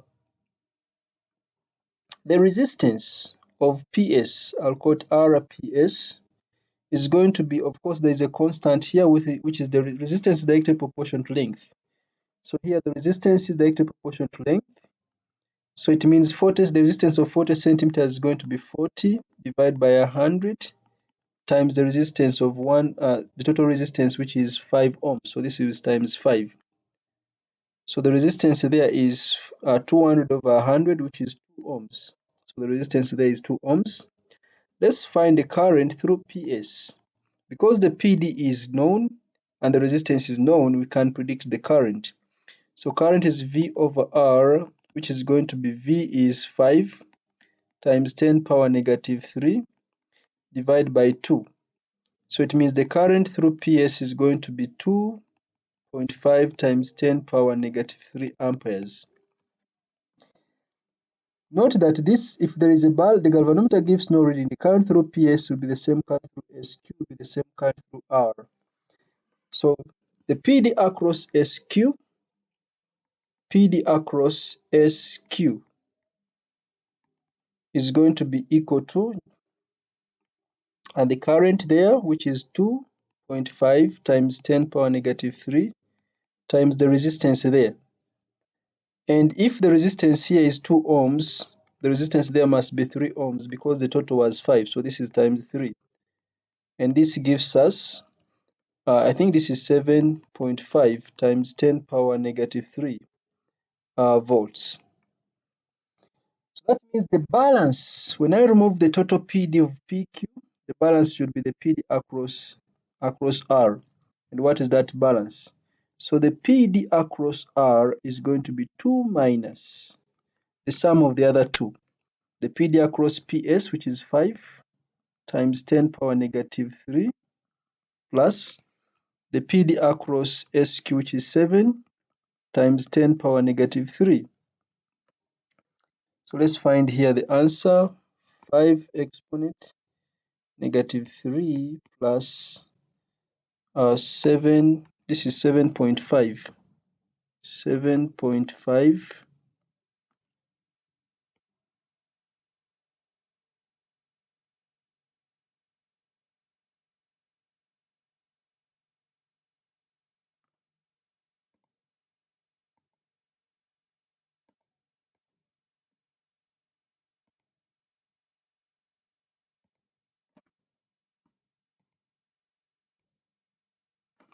So plus 7.5 times 10 power negative 3. 7.5 exponent negative 3, which gives us a 0.10125. Then I will say 2 minus the answer, which is 1.9875. This is 1.9875 volts. So that is the PD across up to R. Remember, the current is the same, therefore I can find a resistance. So resistance is equal to PD R over current. So this is going to be 1.9875 divided by the current, which current is 2.5 times 10 power negative 3 divided by 2.5 exponent negative 3. So that is 795. So this is 795 ohms. So our answer is going to be that one. And this means when I check the alternatives available, our answer is going to be B. Oh. In the circuit shown, all the resistors are identical. Okay. The reading on the voltmeter V1 is 8. So V1 is 8. That is like the e.m.f. So that is 8 volts. The reading on the voltmeter V2 is 1 volt. So this is 1 volt. And if that is 1 volt, this should also be 1 volt. Reason? Remember, the resistors are identical. If they are identical and the current through them is the same, from V equals to IR, R is the same, the current through them is the same, so it means the PD should be the same. So it means the PD across this one is also 1 volt. So the total PD here is 2 volts. So it means I now know V4. V4 is giving the PD between these 2 points, which is 1 plus 1. So this one reads 2 volts. So V4 should be 2 volts. V4 should be 2 volts. So this one is wrong. This one is wrong. We eliminate A and D. Okay. V4 is 2 volts.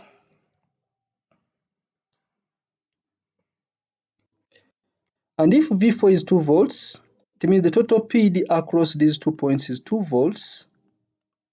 So it means the balance, if I get 2 volts plus the PD across these two, PD here I'm going to call it Vx. 2 volts plus Vx, I should be able to get 8 because 8 is the PD across the battery, which is the e.m.f. So it means the PD across these two which are outside, Vx is going to be equal to 6 volts. But remember, they are identical. So they are going to divide Vx equally. So this will be 3 volts and this will also be 3 volts. Okay. So we want V3 and V4. So V3 should be 3 volts and V4 is 2 volts. So our answer is going to be B. Remember how I say that this was 1 volt? Because this was 1 volt, because the current was the same. And from this equation, if the current is the same and yet the resistors are identical, then the P is the same. Here, even these ones, the current through these ones, this and this one is the same. And the current is the same, but the total PD across them is 6 volts as we have found, so it is divided equally. The current is the same, the resistance is the same, the 6 volts is going to be divided equally because the 6 volts was between this point here and that point there.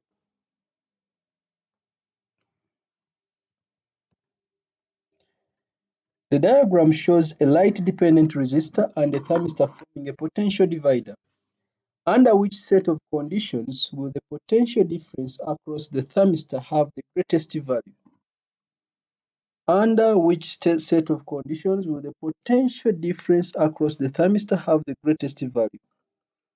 So we want here to have the greatest value. So its resistance should be higher. The resistance here should be higher. The resistance here should be lower. Because the PD depends on these resistances, V is equal to I times R. If the same current flows, then it will depend on the resistance. the resistance of the thermistor should be higher. And if the resistance is to be higher, then the temperature should be lower. Here, if the resistance is to be lower, then the light intensity should be higher. Okay, let's check the options. Illumination, that is light intensity, should be higher for the resistance there to be lower. So light intensity should be higher. Then temperature, the temperature should be lower for the resistance across the thermistor to be higher. So the temperature should be lower, but we have already eliminated this one and this one. So it means temperature should be lower, not higher. So our answer is going to be B.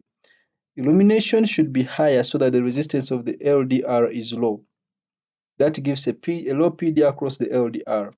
Temperature should be lower so that the resistance across the thermistor is higher to give a higher PD across the thermistor. So the answer is going to be B, option B. Remember these devices very well. They are called negative coefficient devices. For the LDR, its resistance decreases when the light intensity increases. Remember, PD's I times R. For the thermistor, its resistance increases when the temperature decreases. That's why we call them negative coefficient devices. The thermistor is negative coefficient temperature, the other one is negative coefficient light intensity. Two wires P and Q made of the same material and of the same length are connected in parallel to the same voltage supply. Wire P has diameter 2 millimeters and wire Q has diameter 1 millimeter. What is the ratio current in P over current in Q?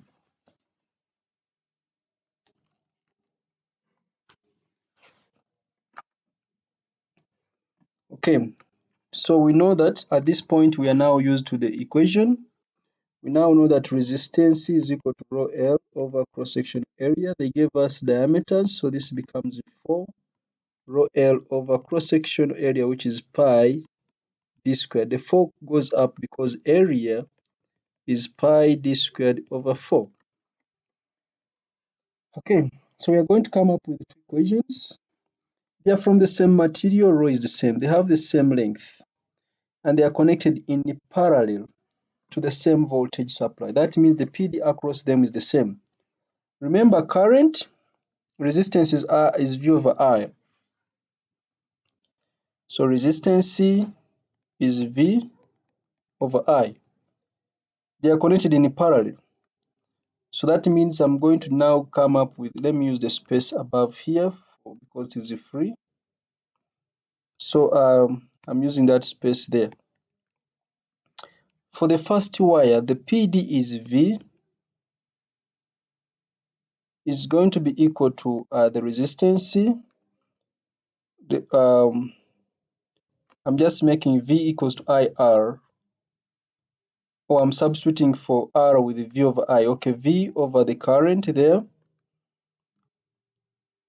Why don't I just take, okay, V over I is equal to, for wire P, this is 4, resistivity is the same, rho, they have the same length, so this is going to be times L, divided by pi.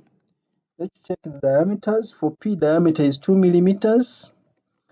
So this is going to be, I may not need to change the diameters units. So I'll just say 2 squared. I don't need to change the units because I'm going to divide the equations. So I'll say 2 squared.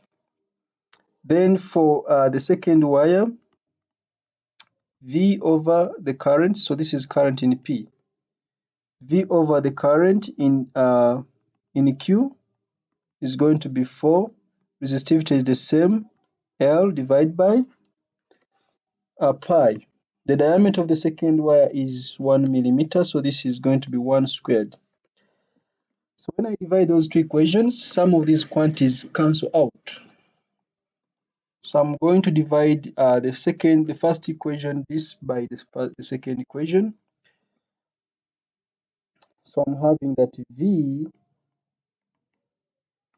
over IP divided by, so I get the reciprocal, or let me say this equation divided by the other one. So V over IQ, Because I'm dividing, I say multiplication, then I get the reciprocal, which will be IP divided by IQ divided by V.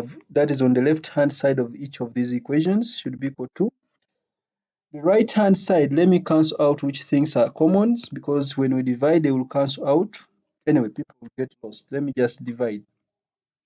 I'm saying this equation divided by this one here. So I will have 4 rho L over pi times 1 squared times, because I'm dividing, I get the reciprocal, pi times 2 squared divided by 4 rho L.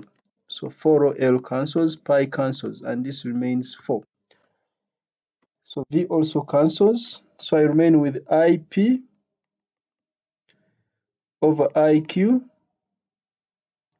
is equal to 4 over 1. I hope I did it correctly and carefully.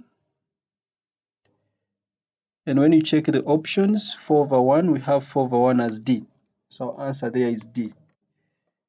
I hope it is very correct. Yeah, it must be correct. A cell has an EMF of 6 volts and internal resistance R. An external resistor also of resistance R is connected across the cell as shown. Remember, in one of the questions we say the cell gives out maximum power when the load resistance is equal to the internal resistance of the cell. Power P is dissipated by the external resistor. The cell is replaced by a different cell that has an EMF 6 volts and negligible internal resistance. Let's first deal with the one which has internal resistance. What is the current? The current is going to be the EMF divided by total resistance, which is twice R. So the current is 6 over 2R.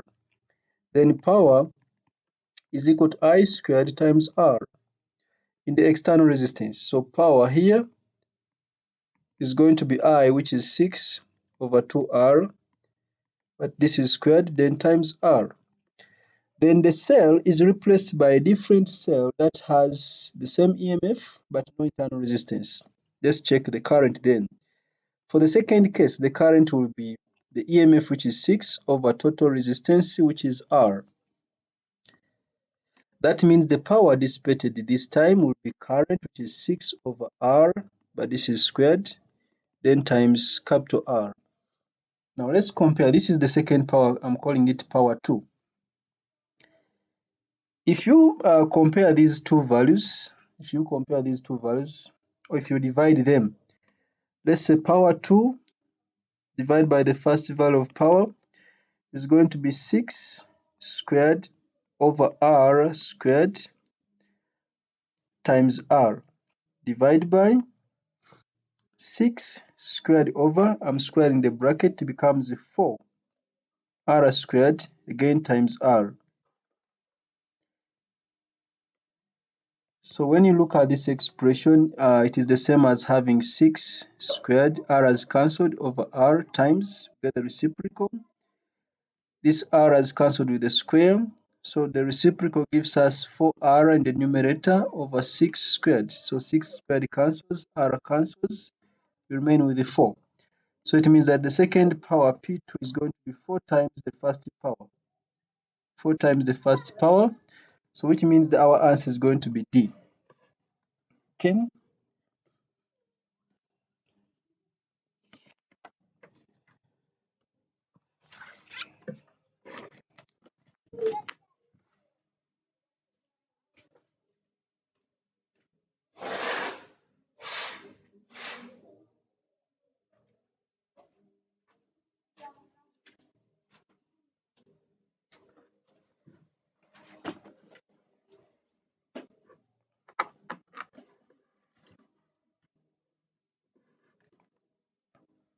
The diagram shows a low voltage circuit for heating the water in a fish tank. The heater has a resistance of 3 ohms. The power supply has EMF 12 volts. The internal resistance and an internal resistance of 1 ohm.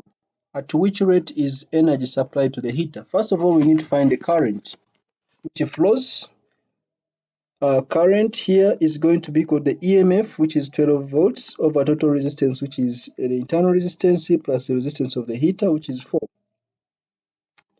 So it means the current flowing is going to be 3 amperes. At which rate is energy supplied? That is power. The rate at which energy is supplied, that is power. And we know that power is equal to I squared times R. At which rate is energy supplied to the heater? So we consider R for the heater. But the current is the same. So this is going to be 3 squared times R for the heater, which is 3. And I think this gives us 27 watts. So the answer is A.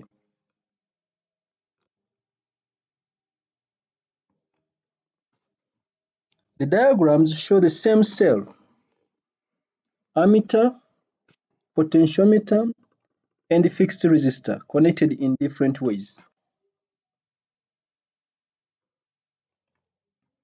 The distance D between the sliding contact and a particular end of the potentiometer is varied. The current measured is then plotted against the distance D. So we have a graph of current against the distance D. For which two circuits will the graphs be identical? Let's check. To begin with,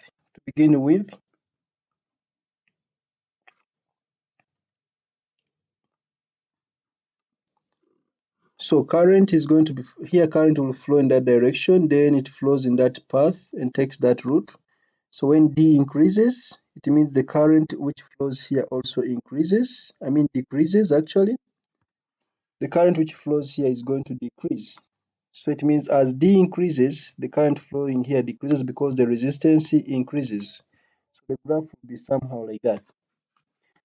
So that is the graph for this one will be like that. Let's check for this one here. When current flows in this direction, there will be a short circuit here. There will be a short circuit here because the current will take the less resistive path. Do not continue to the resistor in that part. Take this path here. So it means as D increases, if we bring the pointer here, D has increased. It means we now have a bigger part of this resistor. That means the resistance has increased. That means the current flowing decreases. So we shall have the same graph. As D increases, the current decreases. So it means W and X are giving us the same graph. Let's check the Y.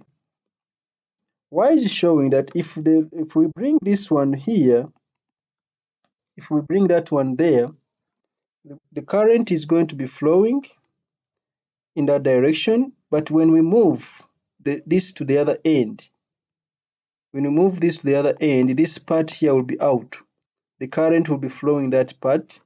So it means as D increases, the current also increases because the resistance here decreases. So this one here will give us a graph going upwards. As D increases, the current will also be increasing in this case. So this one is different from the others. Then we check here. So here current is flowing this direction, and when it reaches here, there will be a short circuit. So it takes this path. It doesn't even go through the resistor. It does not go through the resistor. This makes this automatically wrong because they said and a fixed resistor connected in different ways. So here the current will not go through the fixed resistor. There will be just a short circuit here, so the current will take this path. As D increases here, the resistance of this increases, but remember this is not part of. That means the nature of these two graphs, the nature of this graph is different from these other graphs. Because for the other graphs, the current flows through the other fixed resistor there. Yet for this one, the current does not go through the fixed resistor. So it's like W and X are the ones which give an identical graph of I against D. So let's check. W and X will be the alternatives.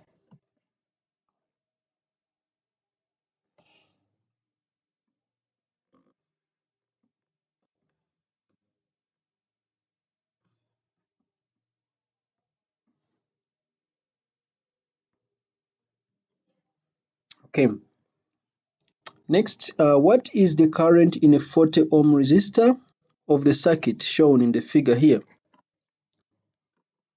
Okay.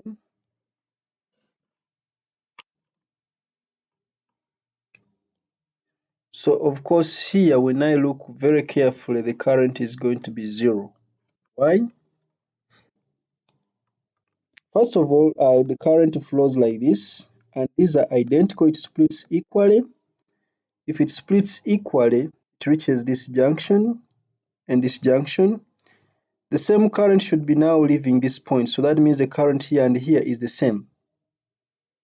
So if the current here and here is the same, these resistors are identical to these ones. This current is the same as this one, and this current is the same as this one. It means the potential difference between these 2 points, the potential here is the potential difference between this point and this point here is going to result into a 0 current through this what? Is going to result into a 0 current through this resistor, because if V is equal to I times R, and the current is equal to V over R, and the potential difference, because these resistors are identical, the PD across this is the same as the PD across this, so the potential difference across 40 ohms is 0. So this would be 0 divided by 40, which gives us our current as 0. So the answer here is going to be 0. The potential difference between 20 ohms and 20 ohms is the same. I mean, yes, potential across 20 ohms and 20 ohms is the same. Therefore, the potential at this point would be the same as the potential at this point. So the potential difference across 40 ohms is 0. And if current is equal to V over R, then it means the current through 40 ohms is going to be 0. A battery of negligible internal resistance is connected to a resistor network, an ammeter, and a switch S, as shown in that figure. Which, when S is open, the reading on the ammeter is 250 milliamperes. When S is open, okay, let's try to inspect that. When S is open, which current flows? Is 250 amperes. So let's find the e.m.f. using that value. So because the e.m.f. does not change, current is equal to e.m.f divided by total resistance. Remember, the switch is open, so we consider this one and this one alone. So divide by total resistance. So the e.m.f. is going to be the current, which is 250 times 10 power negative 3, then times the total resistance, which is 4.8 plus 7.2, which I think is 12. So that is times 12. So let's check. 250 exponent negative 3 times 12. This gives us 3. So the e.m.f. is 3 volts. Then when S is closed, what is the change? The change in the reading on the ammeter. So let's find a new current when S is closed. When S is closed, of course, when S is closed, it means the total resistance has changed. This time these two are in parallel, so total resistance, I'll quote R total, is going to be the resistors in parallel will give us 7.2 times 2.8 divided by 7.2 plus 2.8. Those are resistors in parallel, then plus they will be in series with the 4.8. So let's check that. 7.2 times 2.8 divided by, I think that is 10, then plus 4.8, 6.81. So this is 6.816 ohms. 6.816 ohms, that is the total resistance. Of course, the e.m.f. remains the same, remember. So the current flowing this time, I2, is going to be the e.m.f., which is 3, divided by total resistance now, which is 6.816, which should give us 3 divided by the answer. That is giving us 0.44. Is it 0.44? Yes, I will divide this. The one answers are in the most appropriate answer is in milliamperes. Okay, I'll say 0.44 amperes. Let me try to divide this by to bring in milli, and I see divide by 1 exponent negative 3. That is 440. So our answer is going to be D. B1, B2, and B3 are three identical lamps. They are connected to a battery with zero internal resistance as shown in the figure down there. Okay.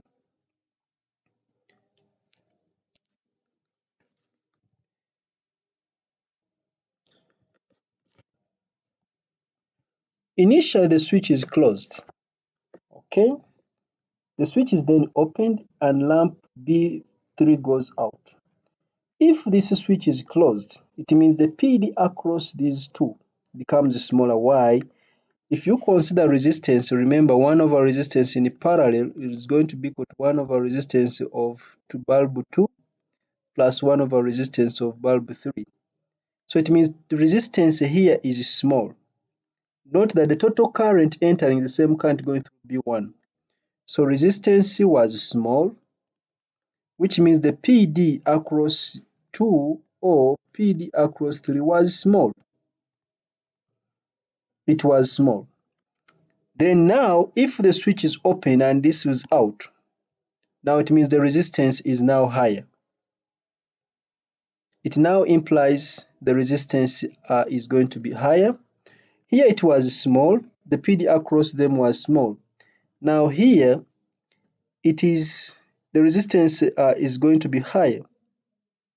It is just going to be the resistance of B2. Therefore, the EMF this time is going to be shared with the higher resistance because remember the same current goes through B1. But when the PD across B2 increases, because the resistance is now higher, it means the PD across B1 should decrease because now more of the PD which it had is being taken up with by bulb B2. So we can say B1 is going to become less brighter as B2 becomes more brighter, or the PD across B2 is going to be higher than it was before when they were in parallel with the B3. Let's inspect the options available.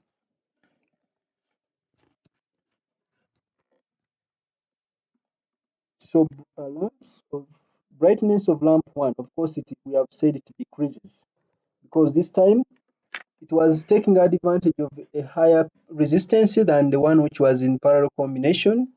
Therefore, it had, for the same total current, it had a higher PD, so it was bright.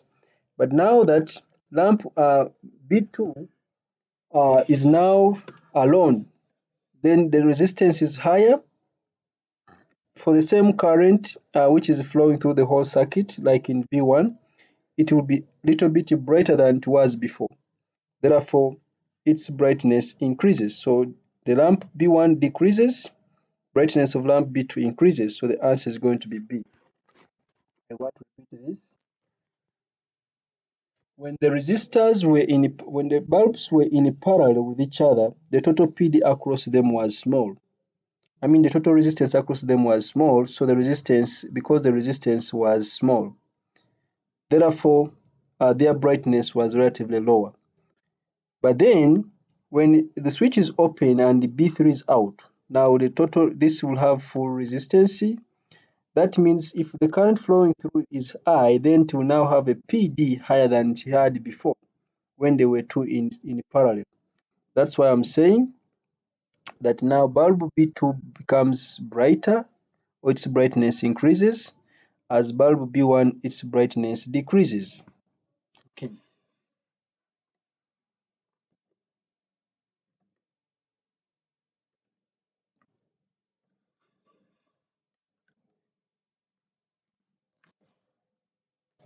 A battery is marked 9 volts, 9.0 volts. What does this mean?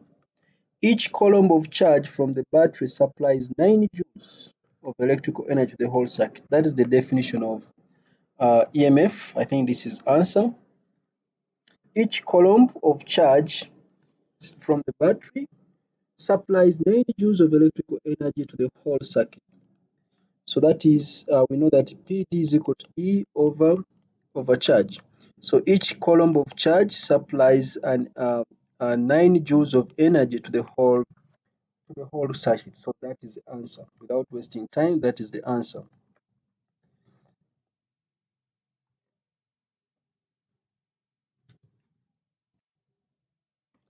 A pencil is used to draw a line of length 30 centimeters and width 1.2 millimeters. The resistivity of the material in the pencil is given as 2.0 times 10 power negative 5 ohm meters, and the resistance of the line is 40 kilo ohms. Okay, resistance is 40 kilo ohms. What is the thickness of the line? What is the thickness of the line?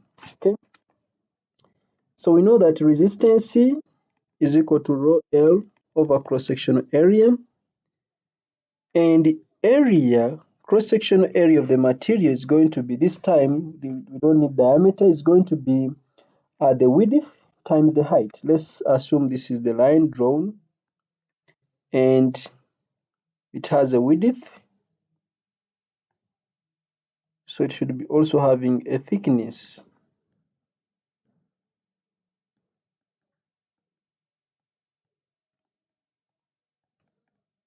So we know the width, we know the length, but we don't know the thickness, and the thickness is very important to give us the cross-sectional area. Okay, and the cross-sectional area is not circular, but anyway. So this means our cross-sectional area is equal to rho L over resistance. But remember, cross-sectional area is also going to be equal to the width times the thickness. I'll use T for thickness. So we want to find the thickness. I think I just make it T the subject and I substitute at once. So thickness is going to be rho times L divided by R times the width.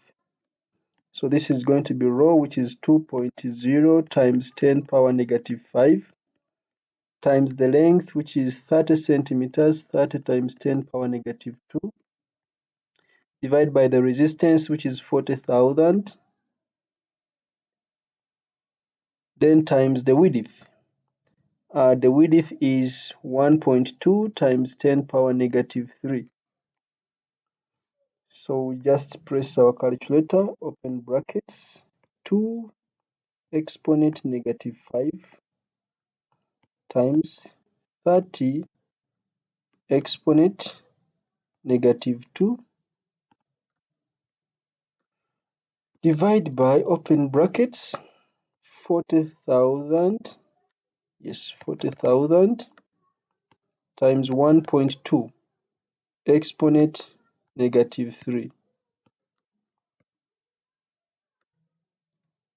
So this is giving me 1.25 times 10 power negative 7. So the thickness is 1.25 times 10 power negative 7 in meters. So the answer is going to be C. The graph shows how the electric current I through a conducting liquid varies with the potential difference V across it. At which point on the graph does the liquid have the smallest resistance? So since it is not a straight line, the gradient increases, decreases and increases, then decreases. So we shall just inspect our values of V against I. So resistance at any point is going to be V over I. We are just going to compare the values. So check the value of V here against the value of I here. You notice that the value of V is much bigger than the value of I. So this one has a greater resistance at that point. Let's check here. Compare the value of V with the corresponding value of I here. Also see that the value of V is also greater than the value of I. V is much greater than the value of I, so it means this one also has a higher resistance. Let's check this point here compared to the value of I. So when you check the value of V here and compare it with the value of I, you notice that almost V is almost close to I, or even V is the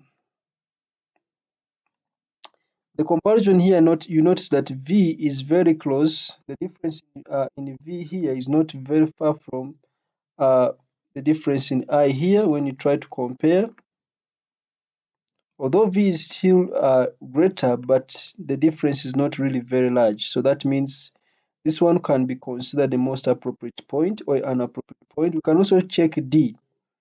Compare D. There is a large difference. V divided by I. You notice that the graph is showing the V is much greater than the current. So that means the resistance here is greater. Therefore, the answer is going to be C. So we shall say that the resistance is smallest. At which point on the graph does the liquid have the smallest resistance? So that is going to be at C.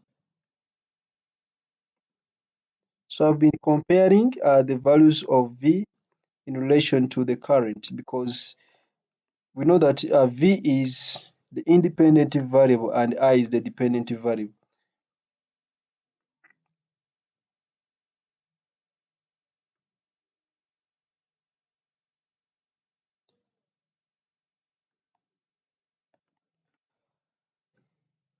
Okay, so the answer there is going to be C.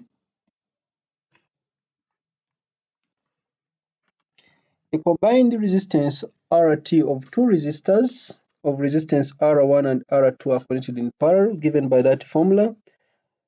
Which statement is used in the derivation of this formula? Of course, for parallel combination, the PD across is the same. Let's check what is given here. The current through the two resistors are equal, but they're in parallel. That current is not the same. The PD across each of the resistors is the same, so the answer is B. In the potentiometer circuit shown, the reading on the ammeter is 0. The reading on the ammeter is 0. So this is reading 0. The LDR is covered. The LDR is covered. If it is covered, the resistance of the LDR therefore increases because the light intensity decreases, which means the PD across the LDR increases. Therefore, the PD here PD decreases because PD here increases. Okay? That means there would no longer be balance. The light-dependent resistor is then covered up and the ammeter gives a non-zero reading. That is expected because the PD across the LDR is no longer equal. The PD across is now higher. It has increased. So we need to restore a balance by actually adjusting the sliding contact. Since the PD here has decreased and the PD is directly proportional to length, therefore, and yet the PD across this part here should be the PD across those 2 points, then it means we must reduce this so that the PD across here is the same as the PD across there for us to have balance. So which change could return the ammeter reading to 0? Number 1, decrease the supply voltage. That one is not necessary. Increase the supply voltage is not necessary. Move the sliding contact to the left. That is the most important thing. Because when you move the sliding contact to the left, it means you have reduced the PD across this part here. Since the PD across this has reduced, because the PD across the LDR has increased.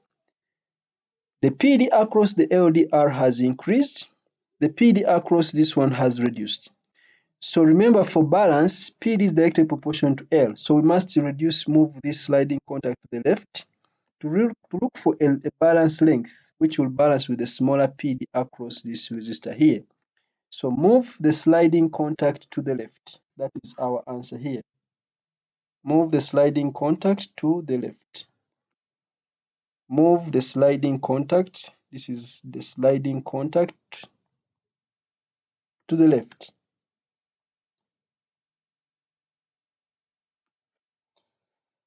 Okay. If we move the sliding contact to the right, we are actually increasing the PD across that part. We shall never get balance. 6 resistors, each of resistance R, are connected as shown here. The combined resistance is 66 kilo ohms. What is the value of R? So this is R. These two are in parallel. When we combine them, we get R over 2. These 3 are in parallel. When we combine them, we get R over 3. So we have that R plus R over 2 plus R over 3. This should give us total resistance, which is 66 kilo ohms. So LCM here is 6. So we have 6.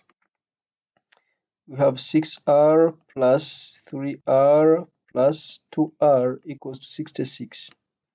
So that gives us 11R over 6 equals 66. You can check with your calculator. 66 times 6 divided by 11, that is 36. So R is equal to 36 kilo ohms.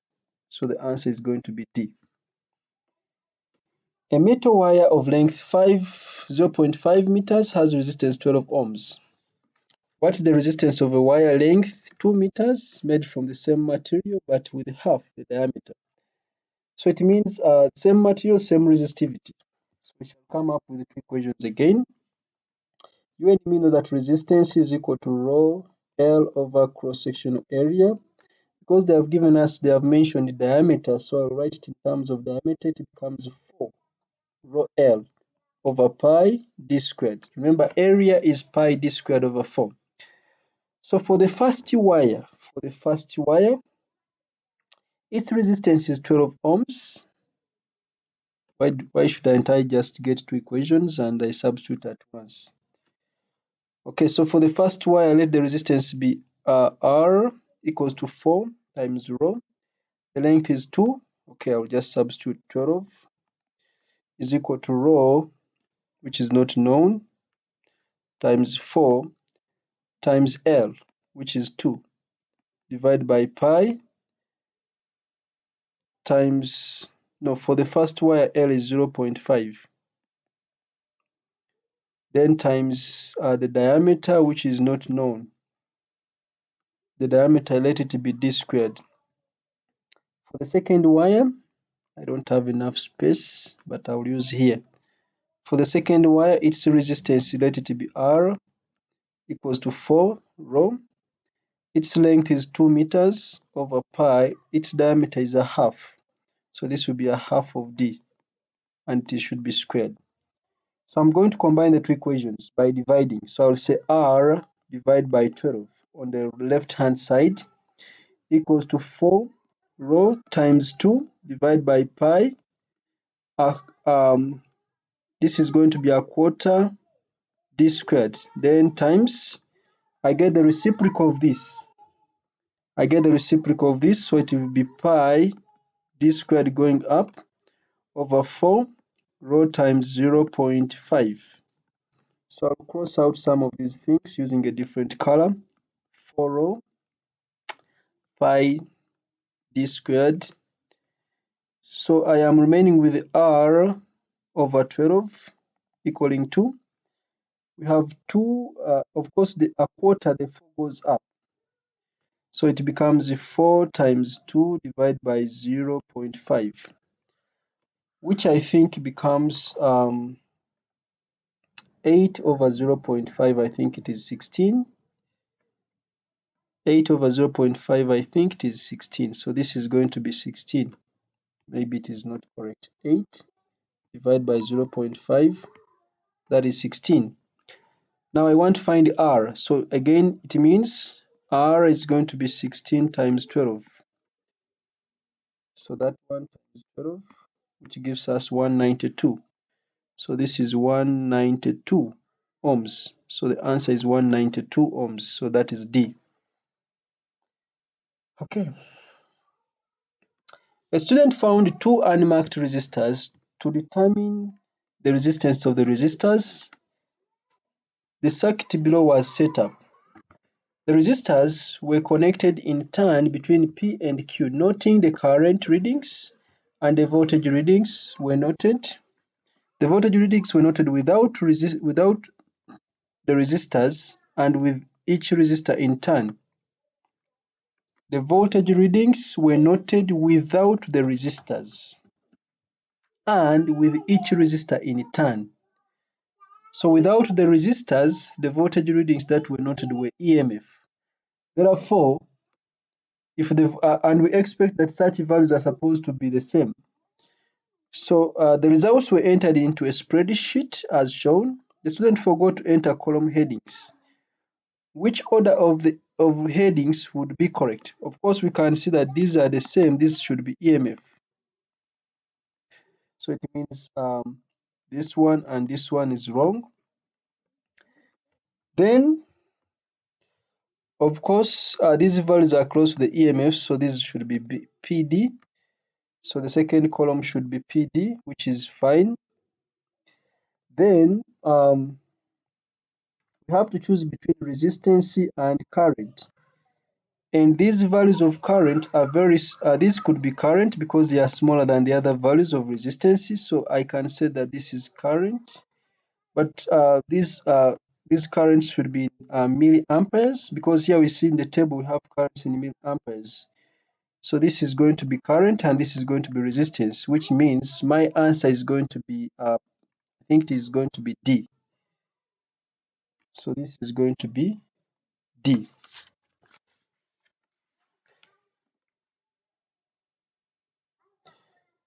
A potential divider consists of resistors of resistance R1 and R2 connected in series across the source of potential difference V0. The potential difference R1 is V out, across R1 is V out, which changes to R1 and R2 will increase V out. That is very easy. V out is going to be determined using the potential divider formula, which is R1 to be R1 divided by R1 plus R2, then times V0. We want V out to be increased. We want V out to be increased. For V out to be increased, then it means from this equation here, you notice that R1 should increase. So R1 should increase. The numerator should be greater, the denominator should be smaller. So if the denominator should be smaller, R1 plus R2 should be smaller. Since R1 has already been increased, the only way to make R1 plus R2 smaller is by making R2 smaller. So R1 should increase and R2 should be decreased. So let's see the options available. R1 halved, these ones are not going to work. R1 should be at least doubled and R2 should decrease, so it should be halved. So we have this one and this one, making our answer to be D. An extension lead is used to connect a 240 volt electrical supply to a heater as shown here. A voltmeter measures the potential difference across the heater as 216. If the PD across this is 216, it means the PD in the cable is going to be 240 minus 216, which is 240 minus 216, I think that is 24 volts. I think it is 24. Let me check. 240 minus 216, that is 24 volts. So that is the PD across the cable. What is the total resistance of the extension lead? Okay, we want total resistance of the extension lead. So resistance is going to be PD across the extension lead over the current. The current is the same, which is 7.7. So this is going to be 24 divided by 7.7, which gives us, divide by 7.7, which is 3.1. So this is 3.1 amperes, ohms. So our answer is going to be A. In the circuit shown, the ammeters have negligible internal resistance and the voltmeters have infinite resistance. Okay. The readings on the ammeters are I1, I2, V1, and V2. The readings on the meters I1, I2, V1, and V2 as labeled on the diagram. Which statement is correct?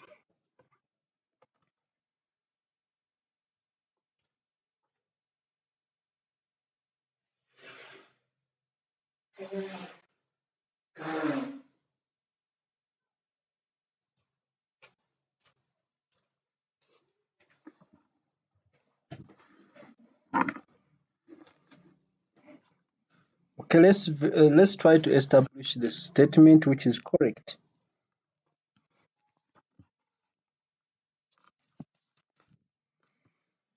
Okay, so to begin with, you notice that this resistance is this resistance is twice the other one.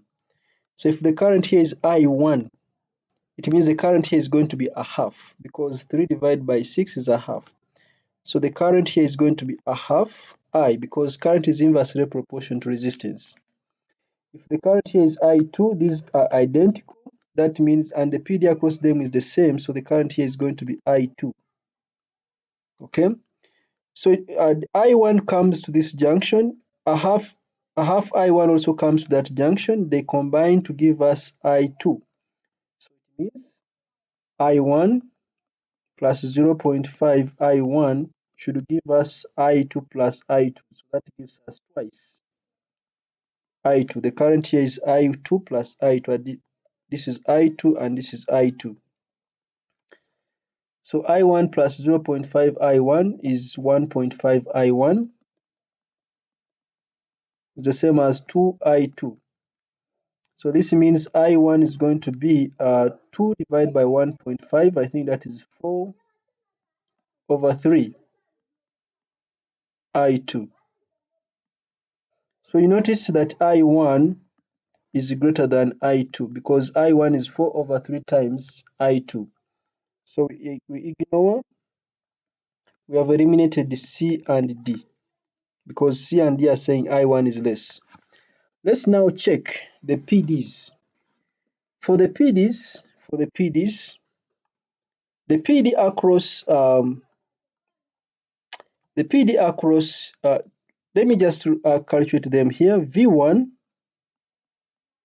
is going to be equal to a half I1 times 6, which is the same as 3 I1, that is V1. And the V2 is equal to, I'll use any of those resistors. V2 is going to be I2 times 2, which is twice I2. But remember, I1 is 4 over 3 I2. So let me substitute in V2 to see its value in terms of I1. So V2, no, I will substitute in V1. V1 is going to be equal to 3 times I1, that is 3 times I1 is 4 over 3 I2. So you notice that this is going to be 4 times I2. V1 is 4 times I2, yet V2 is 2 times I2. So you notice that actually V1 is greater than V2. You can even equate these and see, or combine them and see. So it means V1 is going to be 2 into twice I2. So V1 is equal to 2. Twice I2 is V2. V1 is twice V2. So it means our answer is going to be A. A power cable has length 200 meters. The cable is made of 12 parallel strands of copper wire, each of diameter 0.51 millimeters. What is the resistance of the cable? So they are parallel, so they are going to behave like parallel resistors. Let's first find the resistance of just one of these strands. So I mean the length of just one of these strands. The length of one of the strands is going to be 2000 divided by 12 in meters. That's the length of just one of these strands. But remember, resistance is equal to rho L over cross-sectional area. They gave us resistivity, they gave us diameter. I'll bring in diameter here so it becomes 4 rho L over pi d squared. So this is going to be equal to 4 times the resistivity, which is 1.7 times 10 power negative 8. The length is 200 over 12. I'll first wait to bring in the length. Divide by pi. Diameter is 0.5. So this is times 0.51 times 10 power negative 3. And this is squared. Then times L. L is 200 over 12. So this will be times 2000 over 12. I'll just press the calculator.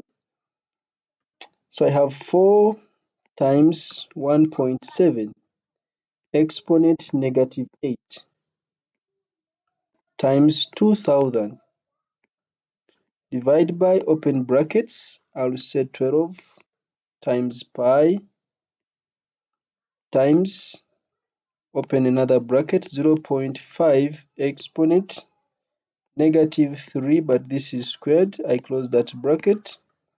So I'm getting 14.4. So this is giving me 14.4 ohms. So the answer is going to be C. I hope I was very careful with the substitution. 1.7, 0.51. I think in the calculator I didn't put 51. Yes, I've remembered.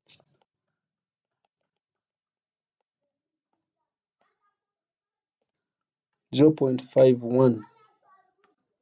0.51 exponent -3. What is that? 4 times 1.7 exponent -8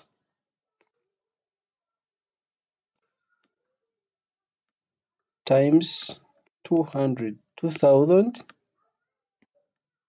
divided by, open brackets, I'll start with the 12 times pi, then times, open brackets, 0.51 exponent -3, but this is squared. Yeah, so this is 13.8, which is approximately 14.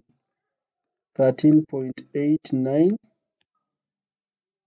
no, 0.87, or approximately 14 ohms. So the answer is C.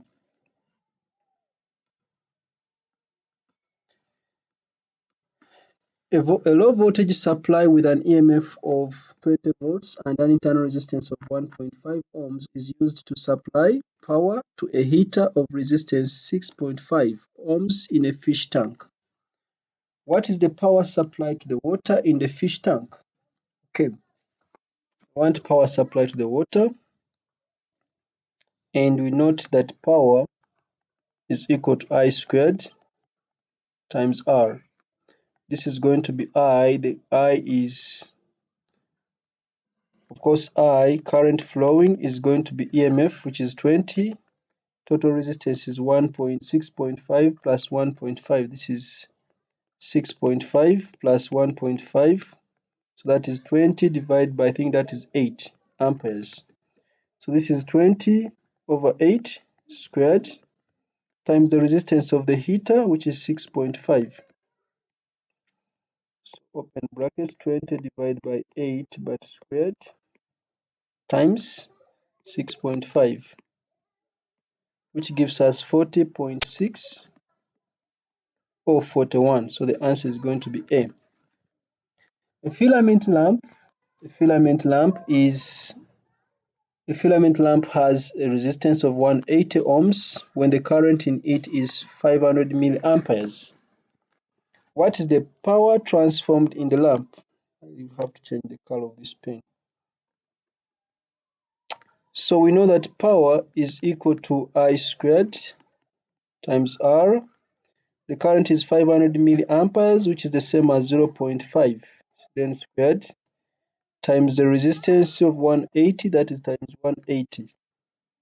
So 0.5 squared times 180, that gives you 45. So that is 45 watts. So the answer is going to be A. Two wires P and Q made of the same material are connected to the same electrical supply P. The same electrical supply P has twice the length of Q and one third of the diameter of wire Q, as shown in the diagram. So they even simplified for you here. What is the ratio current in P over current in Q? Okay, this is also not very hard. So we know that V is equal to I times R. But they said these are connected in parallel, meaning that the PD across them is the same. So let's find the PD across P is going to be current in P times, of course, remember resistance is rho L over area, which is rho L times 4 over pi d squared. So this is going to be times 4 rho For P, the length is twice L, so this is times 2L divided by pi. The diameter is D, so it is times D squared. PD across Q, remember the PD is the same. It is going to be current in Q, which I'm calling IQ, times 4. They're made of the same material, so this is going to be rho times the length, which is L, divided by pi. The diameter is 3D, so this is going to be 3D, but it is squared. Okay, since they are the same, I'll just equate them. So I'll say IP 4 rho times 2L divided by pi D squared is equal to IQ 4 rho times L divided by pi. When I square that bracket, it gives me 9D squared. Some of these quantities are going to cancel out. I'll change the color and cross them out. 4 rho has cancelled, L has cancelled, pi has cancelled, D squared has cancelled. So I have this side IP, everything here has cancelled. The other side I have IQ divided by 9. Is it divided by 9? Oh, there is a 2 here. There is a 2 here twice. This is times 2. So I have to rearrange this. So I have IP divided by IQ divided by IQ should be equal to 1 over 9. The 2 goes down, so it will be 1 over 9 times 2, which is 1 divided by 18. That means the answer is going to be D. Our answer is D. A 12 volts battery is in series with an ammeter, a 2 ohm resistor, fixed resistor, and a 0 to 10 volts ohm variable resistor.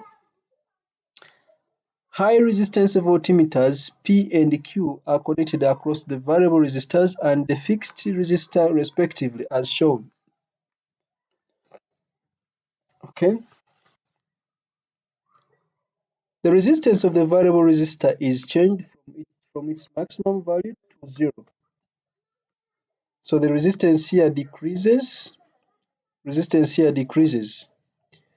means the PD across here decreases, and it means the resistance here must increase. I mean, the resistance here is constant, but since PD is equal to I times R, this is constant, but the current, when the resistance of this decreases to 0, because it is changed from maximum value to 0, as the resistance of this one decreases, the current flowing increases. It means the PD across Q increases.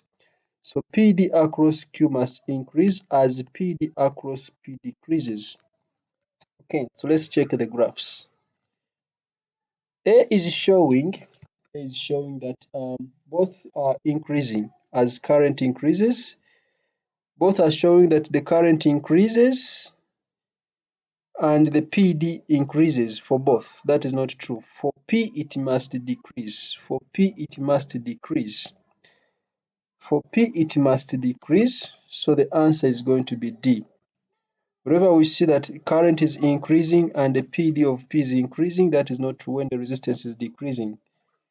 The resistance of P is decreasing, which means the PD across P is actually going to be decreasing.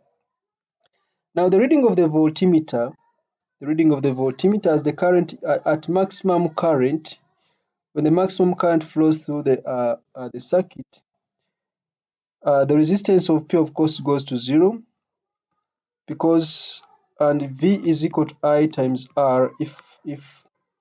If the resistance of V goes to 0, it means its speed can go to 0. But for Q, it starts from a certain value. We don't know its value at 0 because it was a fixed resistor. So the PD increases as the current increases because total resistance decreases. So the answer is going to be D. 5 resistors are connected as shown in this figure here. What is the total resistance between P and Q? Of course, this is easy. This is 14 because they're in a series. This is 10. No, this is 28. 20 plus 8, that is 28 ohms. So we get the total resistance. 1 over total resistance in parallel is going to be 1 over 7 plus 1 over 14 plus 1 over 28. I'll just put this in my calculator and then I get the reciprocal directly.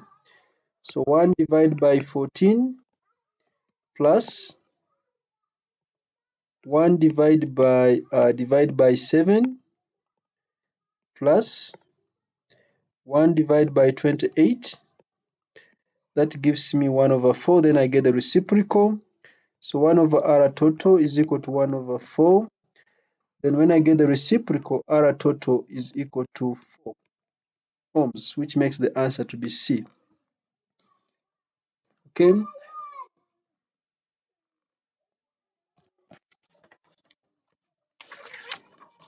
In the circuit below, the reading VT on the voltmeter changes from high to low as the temperature of the thermistor changes. The reading VL of the voltmeter changes from high to low as the level of light on the light-dependent resistor changes.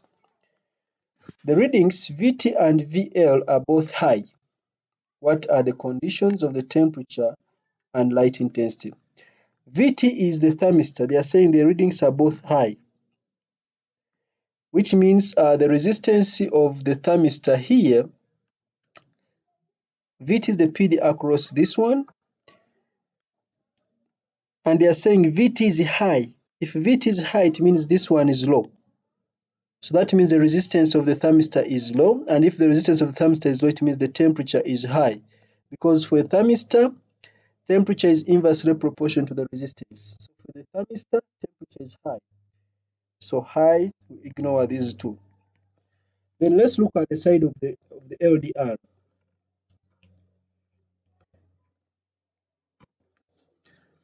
So here VL is measured across the LDR, and they have said both values are high. So if this is high, it means the resistance here of the LDR is high, which means the light intensity is low. Because if the PD here is high, it means the resistance here is high, and resistance is only high when the light intensity is low.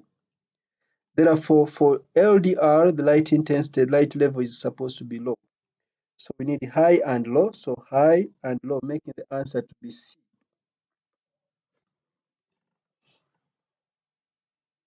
A power supply of e.m.f 12 volts and internal resistance 2 ohms is connected in series with a 13 ohm resistor, as shown here.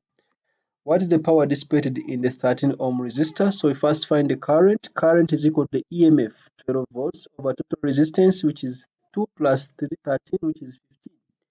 That is the current. Then the power in the 13 ohm resistor is going to be I squared times R, which is going to be I, that is 12 over 15. But this is going to be squared. 12 over 15 squared times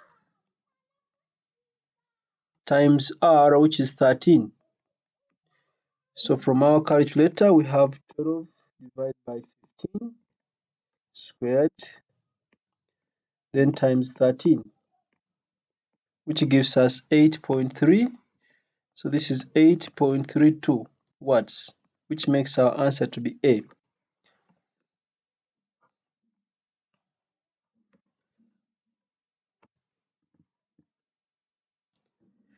When a battery is connected to a resistor, the battery gradually becomes warm. That is because of the internal resistance. This causes the internal resistance of the battery to increase, whilst the e.m.f stays the same.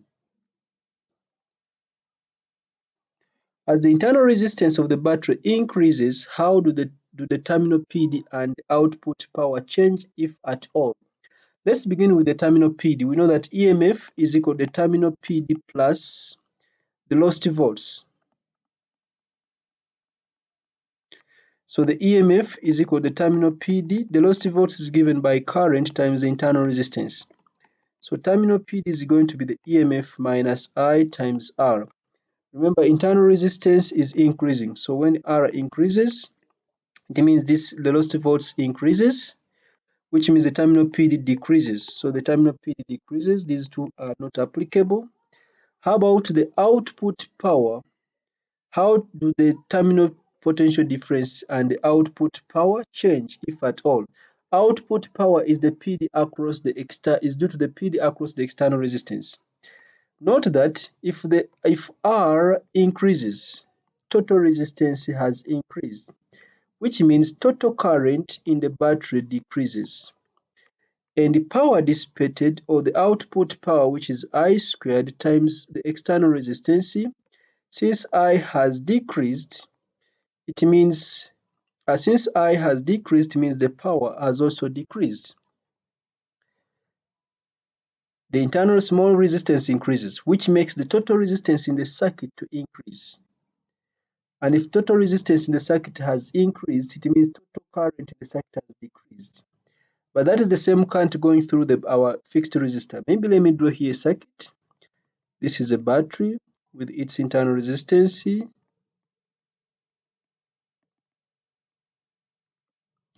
And we have the load resistor here. So it is the same current which flows, but when R increases, it means the total resistance will have increased, so that current flowing decreases. But power dissipated in this fixed resistor is that current squared times R. Since the current has decreased, then the power has decreased. So our answer is going to be A. Our answer is A.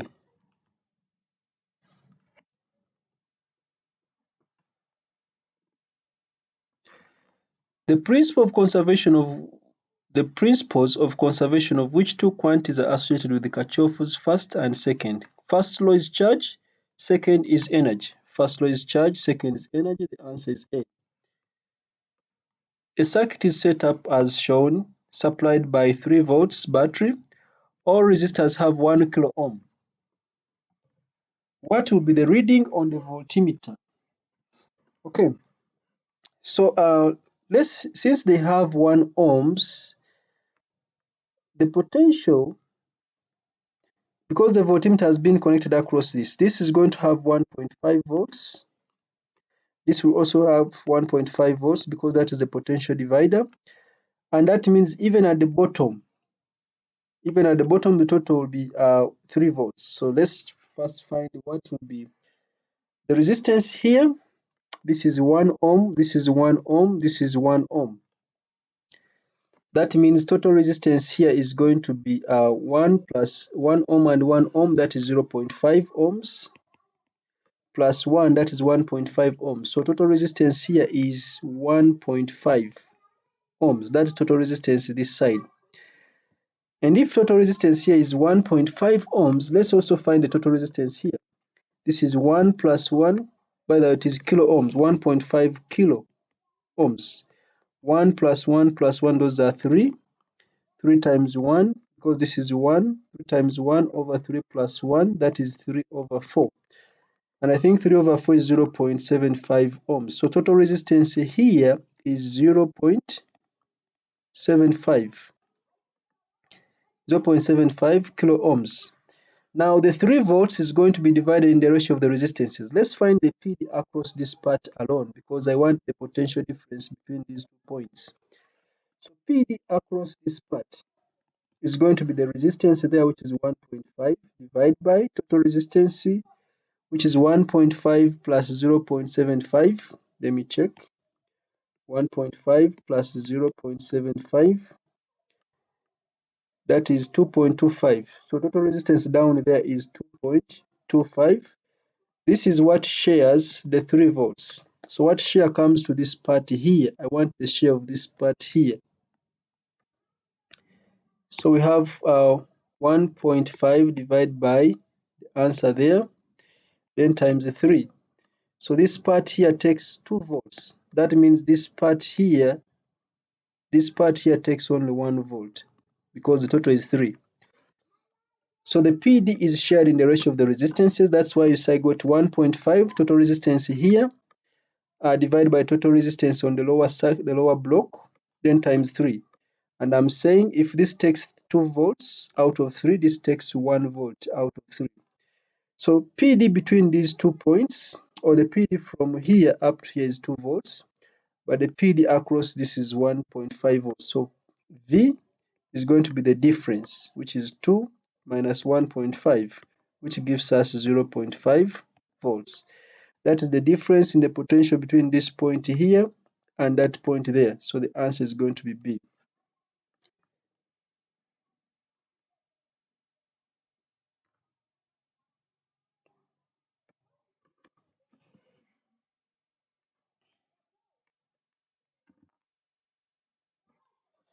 The diagram shows an incorrectly connected circuit. The ammeter has resistance 0.1 amperes and the voltmeter has resistance 1 mega ohms. Which statement is correct? You notice that the total resistance here just combines with the resistance of the ohm meter, of the voltmeter. So the ammeter will not give a reading because the total resistance in the circuit has just increased because the voltmeter has a very high resistance, but the voltmeter will give a reading. It will give a difference in potential at this point and the potential at the other point, which is the same as the e.m.f. So the voltmeter will read 2 volts. The voltmeter, of course, will not measure current. It will not measure the current. And the voltmeter will not read zero because the total resistance across it has been increased even further, or the total resistance with it has been increased further. It is not measuring current, it is comparing potentials. So one side of the voltmeter will read a potential this side, the other side of the voltmeter will be at a potential of the other side, so giving us the e.m.f. So the answer is going to be D. I know very fast somebody will say that when the voltmeter is connected in series, it gives a zero reading. No, it will give the e.m.f of the cell instead. A 12 volts battery is in series with an ammeter, a 2 ohm fixed resistor, and a 0 to 10 ohm variable resistor. A high resistance voltmeter is connected across the variable resistor. This time we have put the voltmeter across the variable resistor. The resistance of the variable resistor is changed from 0 to maximum. So here resistance is increasing. It means total resistance is increasing. Total current in the circuit is going to be decreasing. So it means the PD across, the reading of the voltmeter must increase anyway because the resistance is increasing. So the reading of the voltmeter, the resistance of the variable resistor is changed from 0 to its maximum value. Which graph shows how the potential difference measured by the voltmeter varies with the current measured by the ammeter? Oh, it is V against current. V against potential difference against current. So as the resistance here increases, the current decreases. The PD across this one here decreases because the current has decreased, but the PD across this one increases.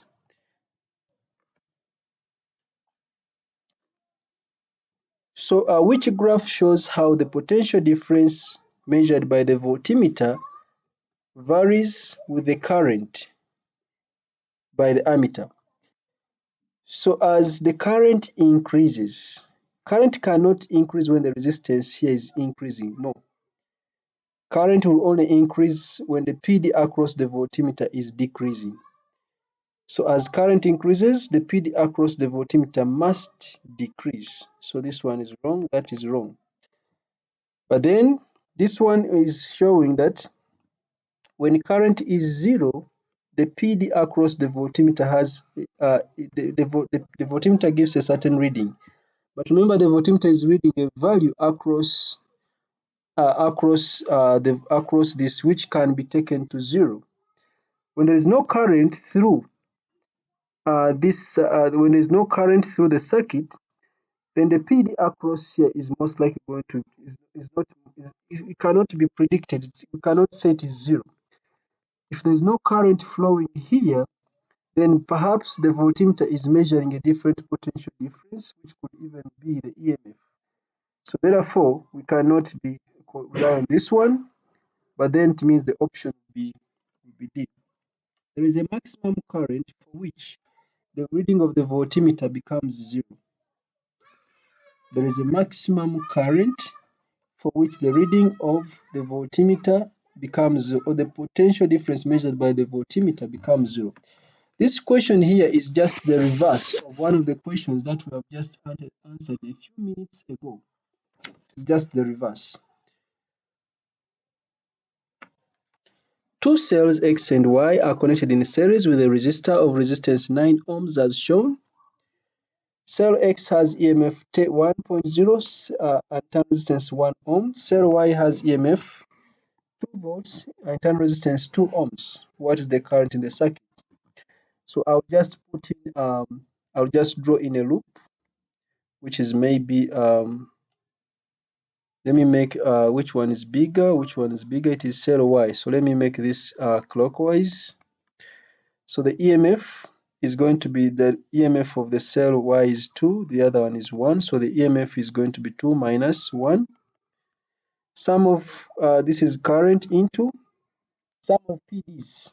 It is current times the resistances. So I have 9 times I have 2 times I have 1 times I. So it means the current is going to be equal to 1 divided by, that is 9 plus 2 plus 1, which is 12. So 1 divided by 12, that is 0.083 recurring. 0.083 recurring. So the answer is D.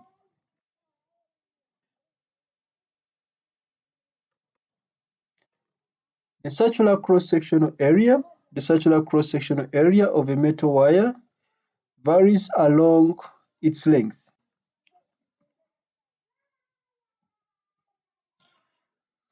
There is a current in the wire.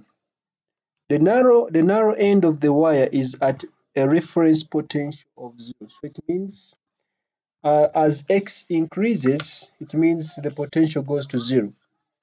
So as X increases, there is a point where the potential goes to 0. And we know that the resistance is given by rho L over cross-sectional area. Resistance is also equal to V over the current I. So making V the subject, V is going to be rho L times the current divided by area. So if I compare with Y is equal to mx plus C, you notice that the gradient of the graph should be equal to rho times I. Of course, I is a constant, divided by area. The gradient of the graph should be rho I over area. Now, as distance x increases along the wire, it means that we are seeing that the cross-sectional area is becoming smaller. So the area is becoming smaller. As the area becomes smaller, so the gradient of the graph should be greater. The gradient of the graph should be increasing. Here it is showing constant gradient, then rapidly goes to 0. Here it is also showing a constant gradient because it's a straight line. Here it is showing the gradient is increasing because the line is becoming steeper. If you continue it downwards, it is becoming steeper. So this is going to be the correct answer. This one shows that as distance x increases, remember the cross-sectional area decreases, it is showing that the gradient also decreases. So this one is wrong. So the answer is going to be C. As distance x increases, the cross-sectional area decreases. As the cross-sectional area decreases, the gradient increases. That's why the curve is going to be C.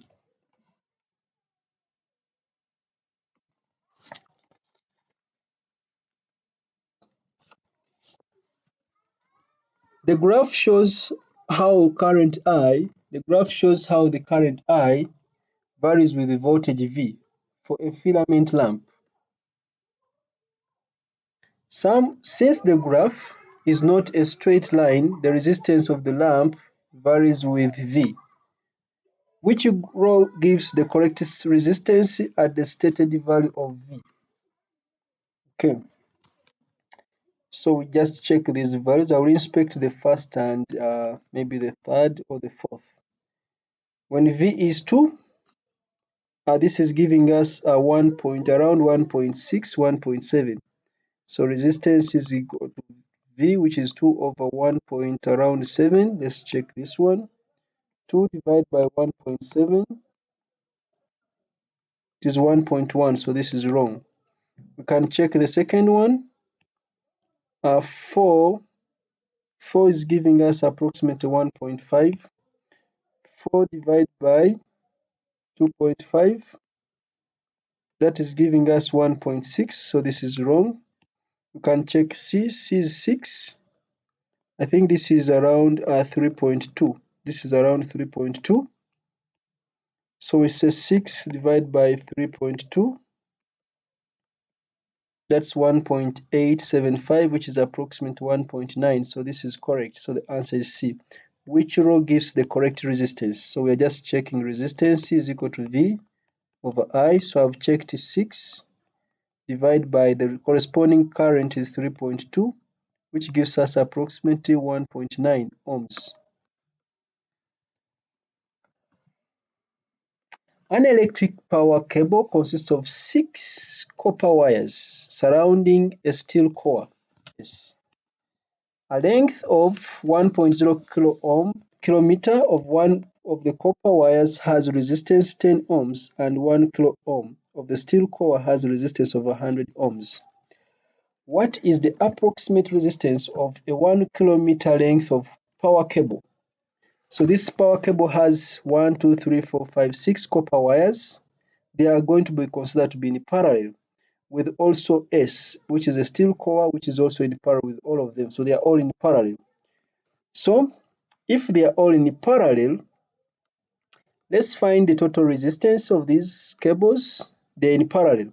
For copper, resistance is going to be 1 over 10 times 6. Then we get the reciprocal. For steel, it is also going to be 1 over 100 because they're in parallel. So 1 over total resistance in parallel is going to be for copper. It is going to be 1 over 10 plus 1 over 10 plus 1 over 10 6 times. So I will say 6 into 1 over 10 plus for steel. It is going to be 1 over 100 because we are considering them in parallel. So this is going to be 1 over 100. Therefore, 1 over R total is going to be LCM is 100. 100 divided by 10, that gives us 10 times 6, which is 60, plus 1. So that is 61 over 100. Then we get the reciprocal. R total is going to be equal to 100 divided by 61. So 100 divided by 61, which gives us 1.6. So the answer here is going to be 1.6. 1.6 ohms. So the answer is going to be B.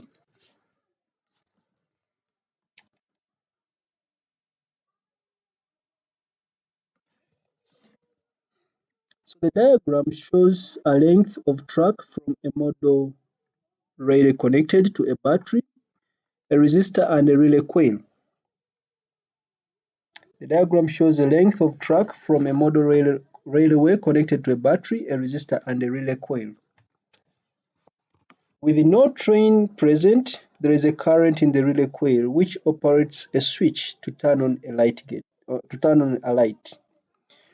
When a train occupies the section of the track, most of the current flows through the wheels and axles of the train in preference to the relay coil. So that means that when the train is present, there is a short circuit. So there's a short circuit because the current prefers to go through the train wheels rather than the relay coil. The switch is in the relay turns off the light. Why is a resistor placed between the battery and the track? So there is a resistor there. Now, if there is a short circuit and the current is very much and the current is very high, then there will be actually a problem. If there is a short circuit, if the current, if there is no such a resistor and there is a short circuit, then there will be a problem. So this resistor here is most likely going to prevent a short circuit of the battery when the train is present, because it means when the train is present, there is another resistor through which the current flows. So a smaller current is going to be flowing through the train. Therefore, it is to prevent a short circuit of the battery when a train is present. So the answer is going to be C.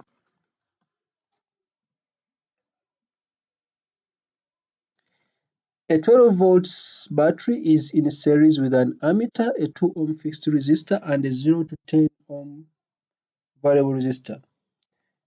High resistance voltmeter is connected across the fixed resistor. So this time now the voltmeter has been shifted. That means we cannot predict the PD when the current we cannot predict okay. Let's first analyze this before there could be an easier way of arriving at it. The resistance of the variable resistor is changed from 0 to maximum.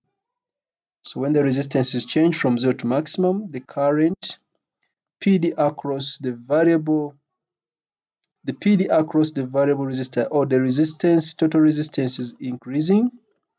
Total current in the circuit is decreasing. That means the PD across the voltmeter must decrease. The PD across the voltmeter must decrease as the current decreases. The PD across the voltmeter must decrease as the current decreases. So the PD across the voltmeter must decrease. But then the variable resistor is changed from 0 to its maximum value, meaning the total current in the voltmeter, the total current in the circuit decreases. When the PD across this increases, the PD across the other one decreases. So these ones are automatically wrong. They are showing that the PD increases, yet it decreases. But since the resistance of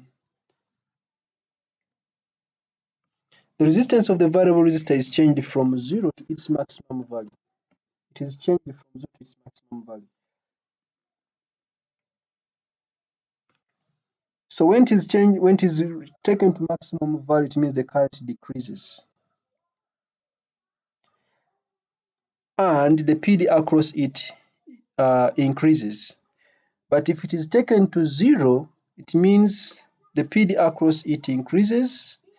The current in the circuit increases, which means the PD across it also decreases, and the PD across the other one also increases. Therefore, if we look at the EMF E as the PDV, we're going to look at the EMF as PDV across the variable resistor plus the PD across the fixed resistor of 2 ohms. So when remember, the EMF remains constant. So V across 2 ohms is going to be the EMF minus the PD across the variable resistor.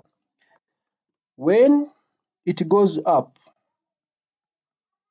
this one goes down. And when it goes up, it means it is because the resistance has increased and the current has decreased. The current has decreased. And when it goes down, this one goes up. Reason, the current decreases. Now when it goes up, the current has decreased.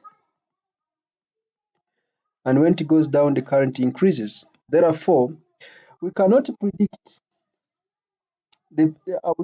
easily predict the maximum current for which the PD will be 0. Therefore, this one is not going to be correct. So our most appropriate value is going to be D. We cannot easily predict the maximum current for which the PD will be 0 when we put the voltmeter here. But if the voltmeter was here, we could predict the maximum current for which the PD would be 0. Therefore, here the graph can go to the 0 axis. If it was here, in the example we have already seen it before, if it was there, the graph would touch the x-axis but would not touch the y-axis.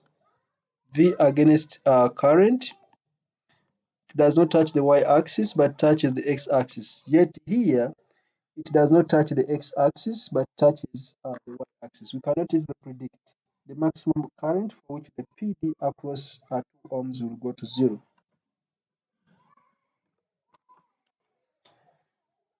In the circuit shown, the battery and ammeter each have negligible resistance.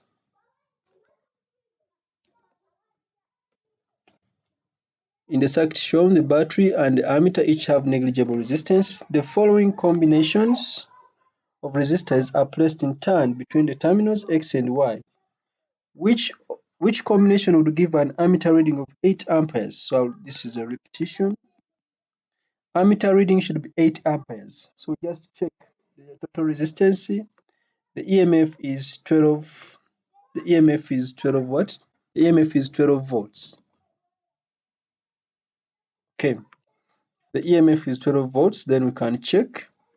I'll only check A and C. You can check the rest. For A, resistance here is 2 times 3 over 2 plus 3, which is 6 over 5 plus 1. 6 over 5 plus 1, 6 divided by 5 plus 1. That is 2.2. So here, resistance is equal to 2.2 ohms. So the current is going to be V, which is 12 over 2.2. 12 divided by 2.2, which gives us 5.5. So this is approximately 5.5 amperes. That's not true, so that is wrong. That is wrong. So let's check C. Here it is 3 ohms, here it is 3. So the total resistance here is 3 times 3 over 3 plus 3. 3 times 3 over 3 plus 3, which gives us 9 divided by 6. 9 divided by 6, which is 1.5 ohms. So the current is going to be the EMF 12 divided by 1.5. I think that is 8. 12 divided by 1.5, which gives us 8.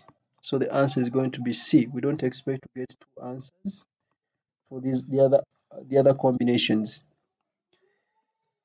The diagram shows an electric circuit in which the resistance of the external resistor is 2 ohms and the internal resistance is R. What's the ratio? Power in external resistor over power in internal resistor. So power in external resistor, so I'll just say power is equal to I squared times R. The current is the same because they're in series. So the ratio is just going to be equal to I squared. It is external resistor. So this is I squared into twice R. That's the resistance over internal resistor, which is I squared times R. So I cancels, R cancels, the answer is 2. So this is not a Cambridge equation. So the answer is 2 because it's very cheap. 2 lamps are connected in series to a 250 volts power supply. One lamp is rated 240 volts 60 watts and the other is 10 volts 2.5 watts.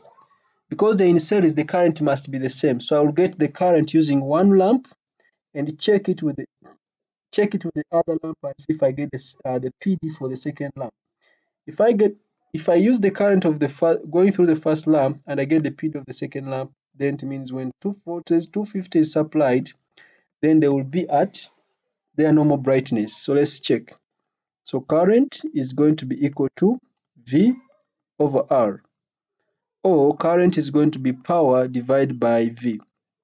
So power, I'll use, maybe let me use this one. Power is going to be, current is going to be 2.5 divided by 10, which is going to be 2.5 divided by 10. I think that is 0.25. 0.25 amperes.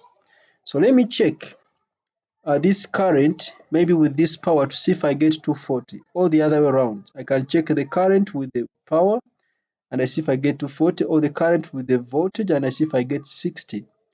So using the same formula, power is equal to I times V. So V is going to be equal to power, which is 60, divided by the current, I'm using the current, so the current is going to be 0.25. Because in series the current is the same, it should be the same. So let's check. 60 divided by 0.25, it gives us 240 volts. Therefore, when they both are connected across 250 volts, they will light at their normal brightness. So both lamps light normally. So the answer is B.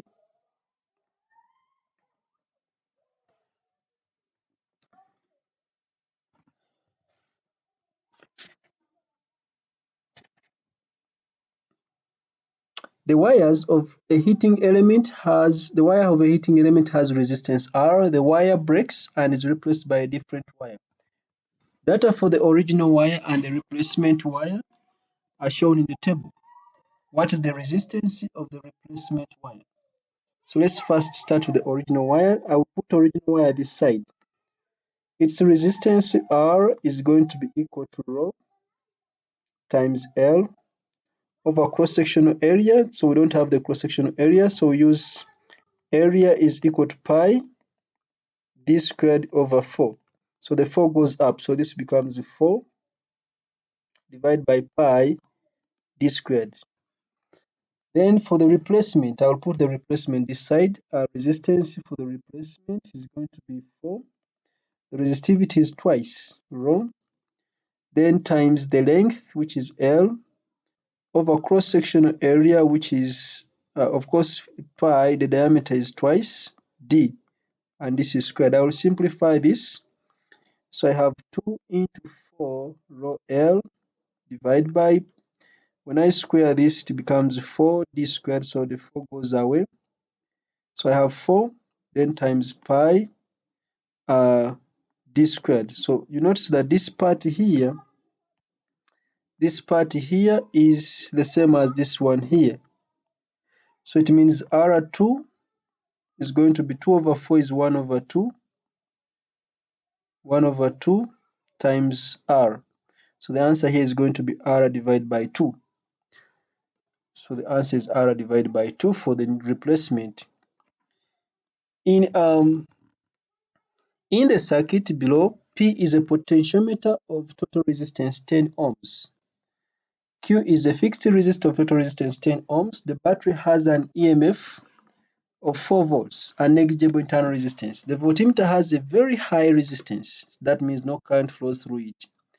The slider on the potentiometer is moved from X to Y.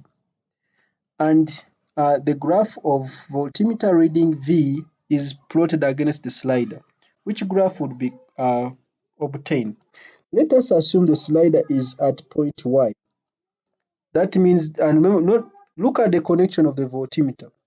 So the potential of the voltmeter, the potential here is going to be the same as the potential here, and the potential here is going to be the same as the potential here. So the PD across Q will be the reading of the voltmeter, but it will still be 4 volts because Q is in parallel with the battery, and yet the voltmeter, because it has a higher resistance, we don't mind about current going through it.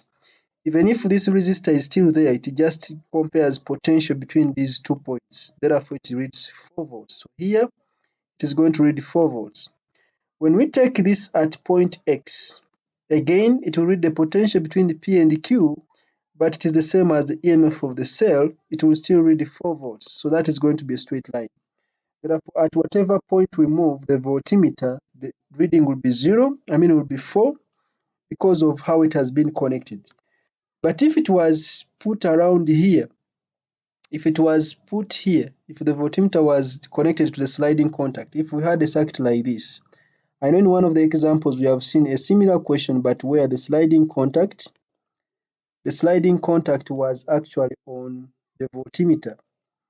So here we have a fixed resistor, and we have another resistor up there.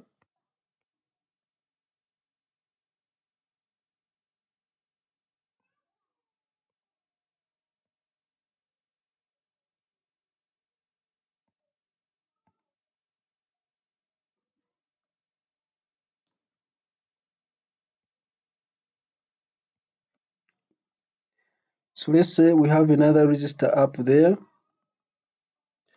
and then the voltmeter is connected like this. So that one will be different. When you bring it here, it gives the PD across only this. It will give the PD across only this, which will be this resistance here divided by total resistance times the voltage supply. So if this was 4 and this is 10 and that is 10, it will give 10 divided by 20 times 4, which gives us 10 divided by 20 times 4, which it will give us 2 volts. And when you take it at the top, it now gives you 4 volts. So here it will give you between 2 and 4. So it changes from 2 to 4 or 4 to 2. But here, since the voltmeter is the other side, it is fixed, it's not the sliding contact is the other side, then the answer is going to remain A.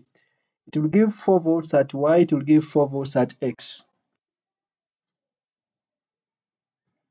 Okay, lastly, for this part, a 2 ohm resistor and a 4 ohm resistor are connected to a cell, as shown here. Which graph shows how the potential V varies with the distance between X and Y? Note that V is equal to I times R. So somewhere here, the potential must remain the same. It must remain constant. Here at Y, of course, it is connected to the cell, so at Y it should be 0. So the graphs must go to 0. So let's check. This one does not go to 0 at Y. This one also does not go to 0 at Y. But these two are going to 0, so we have to choose from these two.